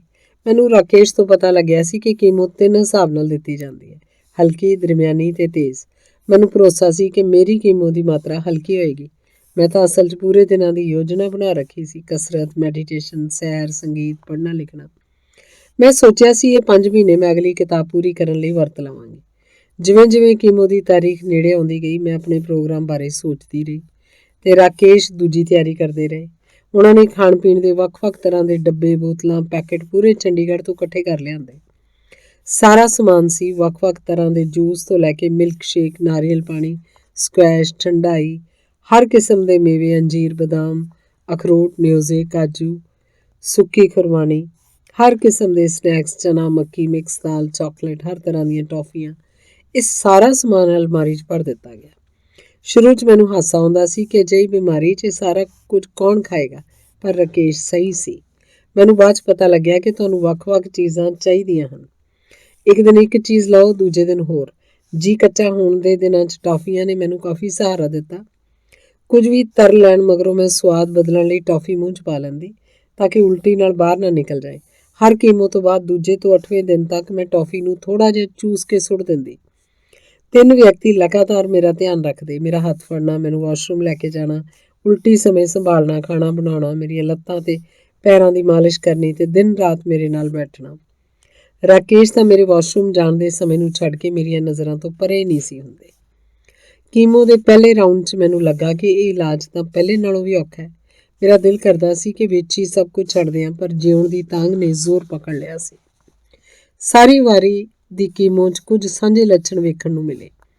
ਜੀਭ ਤੇ ਕਿਸੇ ਧਾਤ ਦੀ ਤਰ੍ਹਾਂ ਅਜੀਬ ਕਸੈਲਾਪਣ, ਸਰੀਰ 'ਚ ਦਰਦ, ਉਲਟੀਆਂ, ਥਕਾਵਟ, ਨੀਂਦ ਨਾ ਆਉਣਾ, ਕੁਝ ਬਦਲਵੇਂ ਲੱਛਣ ਵੀ ਸੀ। ਪਹਿਲੀ ਕੀਮੋ ਸਮੇਂ ਦਿਲ ਘਟਣਾ, ਛਾਤੀ 'ਚ ਜਲਣ, ਮੂੰਹ 'ਚ ਛਾਲੇ, ਦੂਜੀ ਕੀਮੋ 'ਚ ਪੇਟ ਖਰਾਬ, ਤੀਜੀ 'ਚ ਕਬਜ਼, ਚੌਥੀ 'ਚ ਆਪਰੇਸ਼ਨ ਵਾਲੇ ਹਿੱਸੇ 'ਚ ਬਹੁਤ ਦਰਦ, ਪੰਜਵੀਂ 'ਚ ਫਿਰ ਪੇਟ ਖਰਾਬ ਤੇ 6ਵੀਂ 'ਚ ਸਰੀਰ 'ਚ ਬੁਰੀ ਤਰ੍ਹਾਂ ਦਰਦ। ਕੀਮੋ ਤੋਂ 7 ਦਿਨ ਬਾਅਦ ਜ਼ਿੰਦਗੀ ਥੋੜ੍ਹੀ ਸੁਖਾਲੀ ਹੋ ਜਾਂਦੀ ਸੀ, ਪਰ ਇਨਫੈਕਸ਼ਨ ਵਗੈਰਾ ਦਾ ਧਿਆਨ ਪੂਰਾ ਰੱਖਣਾ ਪੈਂਦਾ ਸੀ ਕਿਉਂਕਿ 7ਵੇਂ ਤੋਂ 14ਵੇਂ ਦਿਨ ਤੱਕ ਖੂਨ ਸਭ ਤੋਂ ਘੱਟ ਹੁੰਦਾ ਹੈ। 14ਵੇਂ ਤੋਂ 21ਵੇਂ ਦਿਨ ਤੱਕ ਖਾਣ ਪੀਣ ਤੇ ਜ਼ੋਰ ਦੇਣਾ ਹੁੰਦਾ ਤਾਂ ਕਿ ਖੂਨ ਵੱਧ ਜਾਏ ਤੇ ਸਰੀਰ ਅਗਲੀ ਕੀਮੋ ਲਈ ਤਿਆਰ ਹੋ ਸਕੇ। ਪਹਿਲੇ 10 ਦਿਨ ਮੇਰਾ ਭਾਰ ਲਗਭਗ 3 ਕਿਲੋ ਘਟ ਗਿਆ। ਅਗਲੇ 10 ਦਿਨ ਇੰਨਾ ਹੀ ਵੱਧ ਗਿਆ। ਸ਼ਾਇਦ ਮੈਨੂੰ ਅਜਿਹੀ ਤਰਸਯੋਗ ਹਾਲਤ, ਸਿਰ ਤੇ ਇੱਕ ਵੀ ਵਾਲ ਨਹੀਂ, ਰੋਣਾ, ਦਰਦ ਨਾਲ ਕਰਾਉਣਾ, ਵਾਸ਼ਰੂਮ ਤੱਕ ਆਪਣੇ ਆਪ ਨੂੰ ਘਸੀੜਦੇ ਲੈ ਕੇ ਜਾਣਾ ਵਿੱਚ ਵੇਖ ਕੇ ਲੋਕੀ ਡਰ ਜਾਂਦੇ ਹੋਣਗੇ। ਪਰ ਉਸ ਸਮੇਂ ਮੈਨੂੰ ਆਪਣੀ ਦਿੱਖ ਦੀ ਕੋਈ ਪਰਵਾਹ ਨਹੀਂ ਸੀ। ਮੇਰੇ ਆਪਣਿਆਂ ਵਿੱਚੋਂ ਕਿਸੇ ਨੇ ਵੀ ਮੈਨੂੰ ਇਹ ਅਹਿਸਾਸ ਨਹੀਂ ਕਰਾਇਆ ਕਿ ਮੈਂ ਡਰਾਉਣੀ ਲੱਗ ਰਹੀ ਹਾਂ। ਉਹ ਮੈਨੂੰ ਉਸੇ ਤਰ੍ਹਾਂ ਜੱਫੀ 'ਚ ਲੈਂਦੇ, ਚੁੰਮਦੇ, ਉਸੇ ਪਿਆਰ ਨਾਲ ਪੁਚਕਾਰਦੇ। ਸਿਰਫ ਇੱਕ ਵਾਰੀ ਜਦੋਂ ਮੇਰਾ ਭਾਰ 45 ਕਿਲੋ ਰਹਿ ਗਿਆ ਤਾਂ ਰਾਕੇਸ਼ ਮੈਨੂੰ ਨੁਹਾ ਰਹੇ ਸੀ। ਉਹਨਾਂ ਨੇ ਮੈਨੂੰ ਜੱਫੀ 'ਚ ਲੈ ਕੇ ਕਿਹਾ, ਮੇਰੀ ਜਾਨ, ਦਵਾਈਆਂ ਨੇ ਤੇਰਾ ਕੀ ਹਾਲ ਕਰਤਾ, ਤੇਰੇ ਨਾਲ ਅਜਿਹਾ ਨਹੀਂ ਹੋਣਾ ਚਾਹੀਦਾ ਸੀ। ਅਜਿਹੇ ਬਹੁਤ ਹੀ ਘੱਟ ਮੌਕੇ ਆਏ ਜਦੋਂ ਰਾਕੇਸ਼ ਨੇ ਆਪਣੇ ਦਿਲ ਦਾ ਦਰਦ ਬਿਆਨ ਕੀਤਾ ਹੋਵੇ, ਨਹੀਂ ਤਾਂ ਉਹ ਦਿਨ ਹੋਵੇ ਜਾਂ ਰਾਤ, ਧੁੱਪ ਹੋਵੇ ਜਾਂ ਮੀਂਹ, ਮੇਰੀ ਦੇਖਭਾਲ 'ਚ ਹੀ ਰੁੱਝੇ ਰਹਿੰਦੇ। ਪਹਿਲੀ ਵਾਰੀ ਕੀਮੋ ਸਮੇਂ ਮੈਨੂੰ ਇਨਫੈਕਸ਼ਨ ਹੋਣ ਕਾਰਨ ਮੇਰੇ ਰੋਗਾਂ ਨਾਲ ਲੜਨ ਦੀ ਤਾਕਤ ਵਧਾਉਣ ਲਈ ਗ੍ਰੈਫੀਲ ਦੇ ਟੀਕੇ ਦੱਸੇ ਗਏ। ਹਰ ਕੀਮੋ ਤੋਂ ਬਾਅਦ ਇਹ 5 ਦਿਨ ਲਗਾਤਾਰ ਢਿੱਡ 'ਚ ਲੱਗਣੇ ਸੀ।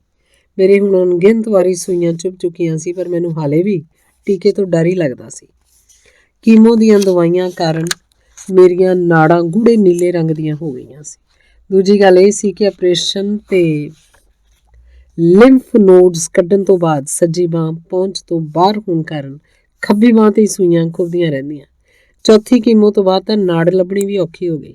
ਦਰਦ ਤੋਂ ਇਲਾਵਾ ਇਹ ਸੋਚ ਕੇ ਵੀ ਦਿਲ ਡੁੱਬੇ ਖਾਂਦਾ ਕਿ ਸਾਰੀਆਂ ਨਾੜਾਂ ਖਰਾਬ ਹੋਣ ਤੋਂ ਬਾਅਦ ਜੇਕਰ ਦਵਾਈ ਪਾਉਣ ਲਈ ਨਾੜ ਮਿਲਣੀ ਬੰਦ ਹੋ ਗਈ, ਮੇਰੇ ਨਹੁੰ ਵੀ ਕਾਲੇ ਤੇ ਭੁਰਭੁਰੇ ਹੋ ਗਏ ਸੀ। ਮੈਂ ਤਕਲੀਫ ਵਿੱਚ ਸੀ, ਪਰ ਕਈ ਵਾਰੀ ਮੈਨੂੰ ਲੱਗਦਾ ਕਿ ਰਾਕੇਸ਼ ਤੇ ਮਾਂ ਜੀ ਮੇਰੇ ਨਾਲੋਂ ਵੀ ਜ਼ਿਆਦਾ ਤਕਲੀਫ 'ਚ ਸੀ। ਜਦੋਂ ਵੀ ਮੈਂ ਨਿਰਾਸ਼ ਜਾਂ ਗੁੱਸੇ 'ਚ ਹੁੰਦੀ ਤਾਂ ਉਹਨਾਂ ਦੇ ਚਿਹਰੇ ਬਾਰੇ ਸੋਚ ਕੇ ਮੇਰੇ 'ਚ ਫਿਰ ਜਾਨ ਪੈ ਜਾਂਦੀ। ਮੇਰੇ ਵੱਲੋਂ ਹਲਕੀ ਜਿਹੀ ਮੁਸਕਾਨ ਵੀ ਉਹਨਾਂ ਨੂੰ ਖੁਸ਼ ਕਰ ਦਿੰਦੀ। ਇਸ ਤਰ੍ਹਾਂ ਰਲ ਮਿਲ ਕੇ ਇਸ ਅਵਸਥਾ 'ਚੋਂ ਨਿਕਲ ਸਕੇ। ਮੈਨੂੰ ਯਾਦ ਹੈ ਜਦੋਂ ਅਸੀਂ ਲੋਕ ਕਮਰੇ 'ਚ ਇਕੱਲੇ ਹੁੰਦੇ ਤਾਂ ਖੁਸ਼ ਹੁੰਦੇ, ਪਰ ਅਜੀਬ ਗੱਲ ਕਿ ਜਦੋਂ ਕੋਈ ਸਹੀ ਇਰਾਦਿਆਂ ਵਾਲਾ ਹਮਦਰਦ ਆ ਜਾਂਦਾ ਤਾਂ ਸਭਨਾਂ 'ਤੇ ਉਦਾਸੀ ਛਾ ਜਾਂਦੀ। ਤੀਜੀ ਕੀਮੋ ਸਮੇਂ ਮੈਂ ਸੜਕ 'ਤੇ ਵੀ ਜਾਣਾ ਸ਼ੁਰੂ ਕਰਤਾ। ਇਸ ਤੋਂ ਪਹਿਲਾਂ ਘਰ ਦੇ ਆਲੇ ਦੁਆਲੇ ਚੱਕਰ ਲਾਉਂਦੀ ਰਹਿੰਦੀ ਸੀ, ਪਰ ਡਾਕਟਰ ਸੀਮਾ ਨੇ ਆ ਕੇ ਸਲਾਹ ਦਿੱਤੀ ਕਿ ਇਸ ਤਰ੍ਹਾਂ ਮੇਰੇ ਪੱਠੇ ਬਹੁਤ ਕਮਜ਼ੋਰ ਪੈ ਜਾਣਗੇ। ਉਹਨਾਂ ਨੂੰ ਮੁੜ ਮਜ਼ਬੂਤ ਕਰਨ ਲਈ ਮੇਰੇ ਲਈ ਕਸਰਤ ਕਰਨੀ ਜ਼ਰੂਰੀ ਹੈ। ਹੁਣ ਮੈਂ ਇਨਫੈਕਸ਼ਨ ਤੋਂ ਬਚਣ ਲਈ ਨੱਕ ਤੇ ਮੂੰਹ ਦੇ ਤੇ ਸਰਜੀਕਲ ਮਾਸਕ ਤੇ ਗੰਜੇ ਸਿਰ ਤੇ ਟੋਪੀ ਲੈ ਕੇ ਸੈਰ ਲਈ ਨਿਕਲਣਾ ਸ਼ੁਰੂ ਕਰ ਦਿੱਤਾ। ਘਰ ਦਾ ਹਰ ਮੈਂਬਰ ਤੇ ਕੋਈ ਵੀ ਮਿਲਣ ਵਾਲਾ ਮੇਰੇ ਕੋਲ ਮਾਸਕ ਪਾ ਕੇ ਆਉਂਦਾ। ਸਰ ਤਾਂ ਮਜ਼ਾਕ ਕਰਦੇ ਹੁੰਦੇ ਸੀ ਕਿ ਸਾਨੂੰ ਸੈਰ ਕਰਦਿਆਂ ਹੱਥ 'ਚ ਬੰਦੂਕਾਂ ਵੀ ਲੈ ਲੈਣੀਆਂ ਚਾਹੀਦੀਆਂ, ਜਿਸ ਨਾਲ ਅਸੀਂ ਪੂਰੇ ਡਾਕੂ ਹੀ ਨਜ਼ਰ ਆਵਾਂਗੇ। ਖੁਦ ਮਾਸਕ ਪਾਉਂਦੇ ਹੋਏ ਵੀ ਉਹ ਹੱਸਦੇ ਹੋਏ ਕਹਿੰਦੇ ਕਿ ਇਹਨੂੰ ਤਾਂ ਯਾਦਗਾਰ ਦੇ ਤੌਰ 'ਤੇ ਸੰਭਾਲ ਕੇ ਰੱਖਾਂਗੇ। 5ਵੀਂ ਕੀਮੋ ਸਮੇਂ ਘਰੋਂ ਨਿਕਲਣ ਲੱਗੇ ਅਸੀਂ ਮਾਸਕ ਪਾਉਣੇ ਬੰਦ ਕਰਤੇ। ਹੁਣ ਸਾਨੂੰ ਲੱਗਦਾ ਸੀ ਤਾਜ਼ੀ ਹਵਾ 'ਚ ਇਨਫੈਕਸ਼ਨ ਦਾ ਡਰ ਨਹੀਂ। 5ਵੀਂ ਕੀਮੋ ਤੋਂ ਬਾਅਦ 8 ਦਸੰਬਰ ਨੂੰ ਮੈਂ ਮਾਲ ਰੋਡ 'ਤੇ ਗਈ। ਬਿਮਾਰੀ ਤੋਂ ਪਹਿਲੀ ਜੋ ਹਲਕੀ ਫੁਲਕੀ ਸੈਰ ਲੱਗਦੀ ਸੀ, ਉਸ ਦਿਨ ਬਹੁਤ ਹੀ ਮਿਹਨਤ ਵਾਲੀ ਪ੍ਰਾਪਤੀ ਲੱਗੀ। ਸਾਰੀਆਂ ਪੁਰਾਣੀਆਂ ਗੱਲਾਂ ਹੁਣ ਜਿਵੇਂ ਪਿਛਲੇ ਜ਼ਮਾਨੇ ਦੀਆਂ ਗੱਲਾਂ ਲੱਗਦੀਆਂ ਸੀ। ਹੌਲੀ ਹੌਲੀ ਮੈਂ ਆਪਣੇ ਪੁਰਾਣੇ ਰੂਪ 'ਚ ਆਉਣਾ ਸ਼ੁਰੂ ਕਰ ਦਿੱਤਾ ਸੀ। ਮੈਂ ਉਹ ਕੰਮ ਕਰਨੇ ਸ਼ੁਰੂ ਕਰਤੇ ਜਿਹੜੇ ਪਿਛਲੇ ਦਿਨਾਂ 'ਚ ਅਸੰਭਵ ਲੱਗਦੇ ਸੀ। ਸੱਚਮੁੱਚ ਮਨੁੱਖ 'ਚ ਹਰ ਮੁਸੀਬਤ ਤੋਂ ਬਾਅਦ ਉਛਲ ਕੇ ਵਾਪਸ ਆਉਣ ਦੀ ਅਸੀਮ ਤਾਕਤ ਹੈ। ਇੱਕ ਪਲ ਤੁਹਾਨੂੰ ਲੱਗਦਾ ਹੈ ਸਭ ਖਤਮ ਹੋ ਗਿਆ, ਦੂਜੇ ਪਲ ਉਸ ਸਮੱਸਿਆ ਦਾ ਹੱਲ ਲੱਭ ਲੈਂਦੇ ਹੋ। ਪਹਿਲਾਂ ਤੁਸੀਂ ਕਹਿੰਦੇ ਹੋ ਦਵਾਈ ਬਿਲਕੁਲ ਨਹੀਂ ਲੈਣੀ, ਦੂਜੇ ਪਲ ਪੁੱਛਦੇ ਹੋ ਕਿਹੜੀ ਦਵਾਈ ਲੈਣੀ ਹੈ।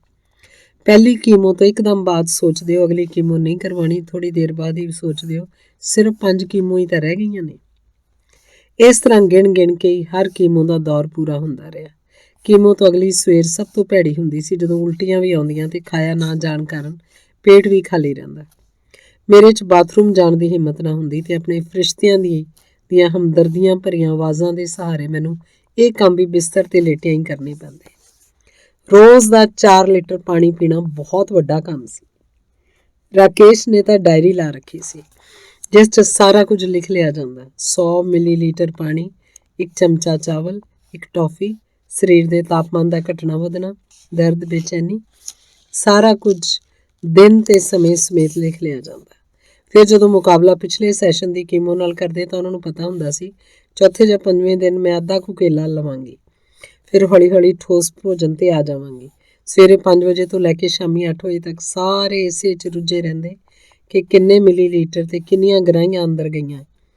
ਮੇਰੇ ਭੋਜਨ 'ਚ ਪ੍ਰੋਟੀਨ ਲਈ ਅੰਡੇ ਦੀ ਸਫੇਦੀ, ਪਨੀਰ, ਸੋਇਆਬੀਨ ਤੇ ਮੇਵਿਆਂ 'ਤੇ ਜ਼ੋਰ ਦਿੱਤਾ ਜਾਂਦਾ। ਮੇਰੇ ਠੀਕ ਹੋਣ ਸਮੇਂ ਕੁਝ ਜ਼ਰੂਰੀ ਗੱਲਾਂ ਬਾਰੇ ਬਿਲਕੁਲ ਸਮਝੌਤਾ ਨਹੀਂ ਸੀ। ਸਾਫ਼ ਸਫਾਈ ਲਈ ਖਾਸ ਤੌਰ 'ਤੇ, ਸਾਫ਼ ਪਾਣੀ ਲਈ ਨਾਲ ਮੇਰੇ ਭਾਂਡੇ ਧੁੱਲਦੇ, ਬਾਥਰੂਮ ਦੀ ਸਫਾਈ ਖਾਸ ਤੌਰ 'ਤੇ ਕਰਕੇ ਉਹਨੂੰ ਹੋਰ ਕੋਈ ਨਾ ਵਰਤਦਾ, ਨਹਾਉਣ, ਭੋਜਨ, ਹੱਥਾਂ, ਤੇਲ ਵਗੈਰਾ ਲਈ ਵੱਖਰੇ ਤੌਲੀਏ ਰੱਖੇ ਜਾਂਦੇ, ਉਹਨਾਂ ਨੂੰ ਡਿਟੋਲ ਵਾਲੇ ਪਾਣੀ ਨਾਲ ਧੋਤਾ ਜਾਂਦਾ ਤੇ ਚਾਦਰਾਂ ਹਰ ਤੀਜੇ ਦਿਨ ਬਦਲ ਦਿੱਤੀਆਂ ਜਾਂਦੀਆਂ। ਮੇਰਾ ਕਮਰਾ ਤੇ ਬਾਥਰੂਮ ਮਾਂਜੀ ਧੋਂਦੇ ਤੇ ਨੌਕਰਾਣੀ ਨੂੰ ਉੱਥੇ ਆਉਣ ਨਾ ਦਿੱਤਾ ਜਾਂਦਾ। ਮੇਰੇ 3 ਫਰਿਸ਼ਤਿਆਂ ਤੋਂ ਇਲਾਵਾ ਹੋਰ ਕਿਸੇ ਨੂੰ ਵੀ ਕਮਰੇ 'ਚ ਆਉਣ ਦੀ ਇਜਾਜ਼ਤ ਨਹੀਂ ਸੀ। ਨਜ਼ਦੀਕੀ ਮਿਲਣ ਵਾਲਿਆਂ ਨੂੰ ਵੀ ਮਾਸਕ ਪਵਾ ਕੇ ਦਰਵਾਜ਼ੇ ਤੋਂ ਬਾਹਰ ਖੜ੍ਹੇ ਹੋਣ ਲਈ ਕਿਹਾ ਜਾਂਦਾ। ਜਦੋਂ ਵੀ ਮੈਂ ਕੀਮੋ ਲਈ ਚੰਡੀਗੜ੍ਹ ਜਾਂਦੀ, ਬਾਕੀ ਸਭ ਨੇ ਵੀ ਮਾਸਕ ਪਾਏ ਹੁੰਦੇ। ਕੀਮੋ ਤੱਕ ਦਾ ਮੁੱਖ ਇਲਾਜ ਕੈਂਸਰ ਦਾ ਪਤਾ ਲੱਗਣ ਤੋਂ 6 ਮਹੀਨੇ 'ਚ ਪੂਰਾ ਹੋ ਗਿਆ। ਪਰ ਹਾਲੇ 21 ਦਿਨ ਦੇ ਵਕਫੇ ਨਾਲ ਹਰਸੈਪਟਨ ਦੇ 18 ਟੀਕੇ ਲੱਗਣੇ ਸਨ। ਮੇਰੇ ਡਾਕਟਰ ਕੈਂਸਰ ਦੇ ਮਾਹਰ ਡਾਕਟਰ ਰਾਜੀਵ ਬੇਦੀ ਹਸਮੁਖ ਚਿਹਰੇ ਤੇ ਪੋਜ਼ਿਟਿਵ ਅਸਰ ਵਾਲੇ ਵਧੀਆ ਵਿਅਕਤੀ ਸੀ, ਪਰ ਨਰਸਾਂ ਦਾ ਹਿਸਾਬ ਮਾੜਾ ਹੀ ਸੀ। ਦਵਾਈ ਦੇਣ ਸਮੇਂ ਹਰ ਵਾਰੀ ਰਾਕੇਸ਼ ਮੇਰੇ ਭਾਰ ਅਨੁਸਾਰ ਡੋਜ਼ ਦਾ ਹਿਸਾਬ ਲਗਾਉਂਦੇ, ਫਿਰ ਡ੍ਰਿਪ ਦੀ ਸਪੀਡ ਦਾ ਵੀ ਧਿਆਨ ਰੱਖਦੇ। ਨਰਸਾਂ ਨੂੰ ਤਾਂ ਸਿਰਫ ਕਨੂਲਾ ਲਗਾਉਣਾ ਤੇ ਕੱਢਣਾ ਆਉਂਦਾ ਸੀ। ਮੈਂ ਵੀ ਕਈ ਵਾਰ ਸਮਾਂ ਗੁਜ਼ਾਰਨ ਤੇ ਮਕਸਦ ਨਾਲ ਹਰ ਮਿੰਟ ਡਿੱਗਦੀਆਂ ਬੂੰਦਾਂ ਨੂੰ ਗਿਣਨ ਲੱਗ ਪੈਂਦੀ। ਕਈ ਵਾਰੀ ਇਹਦੀ ਸਪੀਡ ਠੀਕ ਕਰ ਜਾਂ ਕਰਾ ਲੈਂਦੀ, ਹਰ ਵਾਰੀ ਇਹਨੂੰ ਪੂਰੇ 4 ਘੰਟੇ ਲੱਗਦੇ। ਇਸ ਤਰ੍ਹਾਂ ਮੇਰਾ ਜ਼ਿੰਦਗੀ ਦਾ ਇੱਕ ਪੂਰਾ 21 ਦਿਨਾਂ ਵਾਲੇ ਹਰਸੈਪਟਨ ਦੁਆਲੇ ਘੁੰਮਦਾ ਰਿਹਾ। ਪਰ ਇਸ ਸਾਲ ਦੌਰਾਨ ਕਨੂਲਾ ਲੱਗਣ ਤੋਂ ਕੁਝ ਘੰਟੇ ਪਹਿਲਾਂ ਦਾ ਸਮਾਂ ਛੱਡ ਕੇ ਮੈਂ ਸਧਾਰਨ ਤੇ ਖੁਸ਼ ਜ਼ਿੰਦਗੀ ਜਿਉਂਦੀ ਸੀ। ਸਿਰਫ ਟੀਕੇ ਦੇ ਦਿਨਾਂ 'ਚ ਫਿਰ ਉਦਾਸੀ ਤੇ ਗੁੱਸਾ ਆਉਣ ਲੱਗ ਪੈਂਦਾ। ਉਹਨਾਂ ਦਿਨਾਂ 'ਚ ਮੈਂ ਇਸ ਸੱਚਾਈ ਤੇ ਆ ਜਾਂਦੀ ਕਿ ਮੈਨੂੰ ਕੈਂਸਰ ਹੋਇਆ ਹੈ ਤੇ ਇਹਦਾ ਇਲਾਜ ਚੱਲ ਰਿਹਾ ਹੈ। ਇਸ ਸਮੇਂ ਦੌਰਾਨ ਆਪਣੀ ਕਿਤਾਬ ਲਵ ਸਟੋਰੀਜ਼ ਆਫ ਸ਼ਿਮਲਾ ਹਿਲਸ ਪੂਰੀ ਕਰ ਲਈ। ਹੋਰ ਦੂਜੇ 2 ਖਰੜਿਆਂ 'ਤੇ ਕੰਮ ਕਰਨਾ ਸ਼ੁਰੂ ਕਰ ਦਿੱਤਾ। ਮੈਂ ਬਰਾਬਰ ਸੈਰ ਲਈ ਜਾਂਦੀ, ਯੋਗ ਕਰਨਾ ਸ਼ੁਰੂ ਕੀਤਾ, ਜਿਮ ਵੀ ਜਾਣਾ ਸ਼ੁਰੂ ਕੀਤਾ। ਦੁਬਾਰਾ ਆਮ ਖੁਸ਼ ਜ਼ਿੰਦਗੀ ਜਿਉਣਾ ਬਹੁਤ ਵਧੀਆ ਲੱਗਦਾ ਸੀ। ਆਪਣੀ ਕੈਂਸਰ ਦੀ ਬਿਮਾਰੀ ਤੋਂ ਮੈਂ ਇੱਕ ਗੱਲ ਸਿੱਖੀ ਕਿ ਭਾਵੇਂ ਤੁਸੀਂ ਕਿੰਨੇ ਵੀ ਅਮੀਰ ਹੋਵੋ, ਪਰ ਜੇਕਰ ਤੁਹਾਡੇ ਸੰਬੰਧ ਸਹੀ ਨਹੀਂ ਤਾਂ ਤੁਹਾਡੇ ਕੋਲ ਕੁਝ ਵੀ ਨਹੀਂ। ਪੈਸਾ ਤੁਹਾਨੂੰ ਪਿਆਰ, ਸ਼ਾਂਤੀ, ਸੰਤੁਸ਼ਟੀ ਤੇ ਜਿਉਂਦੇ ਰਹਿਣ ਦਾ ਜੋਸ਼ ਨਹੀਂ ਦੇ ਸਕਦਾ। ਰੇਡੀਏਸ਼ਨ ਤੋਂ ਬਾਅਦ ਮੈਂ ਤੇ ਮੇਰੇ ਪਰਿਵਾਰ ਤੇ ਮੇਰੇ ਸਾਰੇ ਦੋਸਤ ਮਿੱਤਰਾਂ ਲਗਭਗ 35 ਲੋਕ ਨੇ ਕੈਂਸਰ ਨੂੰ ਜ਼ਿੰਦਗੀ ਦਾ ਹਿੱਸਾ ਮੰਨ ਲਿਆ। ਮੈਂ ਹੁਣ ਜੀਵਨ ਦਾ ਹਰ ਪਲ ਜਿਉਣਾ ਚਾਹੁੰਦੀ ਸੀ। ਮੈਨੂੰ ਪਤਾ ਚੱਲ ਚੁੱਕਾ ਸੀ ਕਿ ਜ਼ਿੰਦਗੀ ਕਿੰਨੀ ਕੀਮਤੀ ਹੈ ਤੇ ਮੈਂ ਕਿੰਨੀ ਖੁਸ਼ਕਿਸਮਤ ਹਾਂ ਕਿ ਮੈਨੂੰ ਇੰਨੇ ਪਿਆਰ ਲੁਟਾਉਣ ਵਾਲਿਆਂ ਦਾ ਸਾਥ ਮਿਲਿਆ। ਰੇਡੀਏਸ਼ਨ ਸਮੇਂ ਦਾ ਹੁਣ ਮੇਰਾ ਵੱਖਰਾ ਹੀ ਰੂਪ ਸੀ। ਮੈਂ ਕਾਫੀ ਉਤਸ਼ਾਹ ਨਾਲ ਭਰੀ ਇੱਕ ਜ਼ਿੰਦਾ ਦਿਲ ਔਰਤ ਸੀ ਤੇ ਕੀਮੋ ਲਈ ਆਉਣ ਵਾਲੀਆਂ ਕਈ ਔਰਤਾਂ ਨੂੰ ਮਿਲੀ ਜੋ ਕੀਮੋ ਤੋਂ ਇੰਨੀਆਂ ਡਰ ਗਈਆਂ ਸੀ ਕਿ ਉਹ ਇਲਾਜ ਵਿੱਚ ਘਰ ਹੀ ਛੱਡਣ ਨੂੰ ਤਿਆਰ ਸੀ। 6ਵੀਂ ਕੀਮੋ ਤੋਂ ਬਾਅਦ ਮੈਂ ਫੈਸਲਾ ਕਰ ਲਿਆ ਕਿ ਆਪਣੀ ਜ਼ਿੰਦਗੀ ਦਾ ਇੱਕ ਵੀ ਪਲ ਆਪਣੇ ਤੇ ਤਰਸ ਕਰਨ ਜਾਂ ਬੁੜਬੁੜਾਉਣ 'ਚ ਨਹੀਂ ਗੁਜ਼ਾਰਾਂਗੀ। ਜੇਕਰ ਮੈਨੂੰ ਤਕਲੀਫ ਨਹੀਂ ਤਾਂ ਇਸੇ ਖੁਸ਼ੀ 'ਚ ਮੈਂ ਜ਼ਿੰਦਗੀ ਨੂੰ ਭਰਪੂਰ ਜਿਉਣਾ ਚਾਹੁੰਦੀ ਸੀ। ਰੇਡੀਏਸ਼ਨ ਵਾਲੇ ਇਲਾਜ ਦੇ ਪਹਿਲੇ ਦਿਨ ਤੋਂ ਹੀ ਮੈਂ ਇਹ ਟੀਚਾ ਮਿੱਥ ਲਿਆ। ਹੁਣ ਜਦੋਂ ਵੀ ਮੈਂ ਇਹਨਾਂ ਦਿਨਾਂ ਨੂੰ ਯਾਦ ਕਰਦੀ ਹਾਂ ਤਾਂ ਮੈਨੂੰ ਦਰਦ ਤੇ ਪਰੇਸ਼ਾਨੀ, ਪਿਆਰ, ਖੁਸ਼ੀ ਤੇ ਧੰਨਵਾਦ ਜ਼ਿਆਦਾ ਯਾਦ ਆਉਂਦੇ ਹੈ। ਜੇਕਰ ਮੈਂ ਇਹ ਕਹਾਂ ਕਿ ਕੀਮੋਥੈਰੇਪੀ ਔਖੀ ਨਹੀਂ ਤਾਂ ਇਹ ਝੂਠ ਹੋਏਗਾ, ਪਰ ਮੈਨੂੰ ਇਹ ਪਤਾ ਹੈ ਹਰ ਕੋਈ ਇਸ ਦੌਰ ਨੂੰ ਪਾਰ ਕਰ ਸਕਦਾ ਹੈ। ਕੋਈ ਕੀਮੋ ਨਾਲ ਮਰਦਾ ਨਹੀਂ। ਅਖੀਰ ਕੀਮੋ ਤੋਂ ਪਹਿਲਾਂ ਅਸੀਂ ਇਸ ਮੌਕੇ ਦਾ ਜਸ਼ਨ ਮਨਾਇਆ ਤੇ ਸਿੰਧੀ ਸਵੀਟ ਸ਼ਾਪ ਤੇ ਜਾ ਕੇ ਲੰਚ ਕੀਤਾ। ਜ਼ਿੰਦਗੀ ਦਾ ਚੱਕਰ ਕਿਵੇਂ ਪੂਰਾ ਹੋ ਜਾਂਦਾ, ਅਸੀਂ ਇਸੇ ਦੁਕਾਨ ਤੇ ਉਸ ਦਿਨ ਲੰਚ ਕੀਤਾ ਸੀ ਜਦੋਂ 5 ਮਹੀਨੇ ਪਹਿਲਾਂ ਮੇਰੀ ਬਿਮਾਰੀ ਦਾ ਪਤਾ ਲੱਗਾ ਸੀ। ਧੰਨਵਾਦ।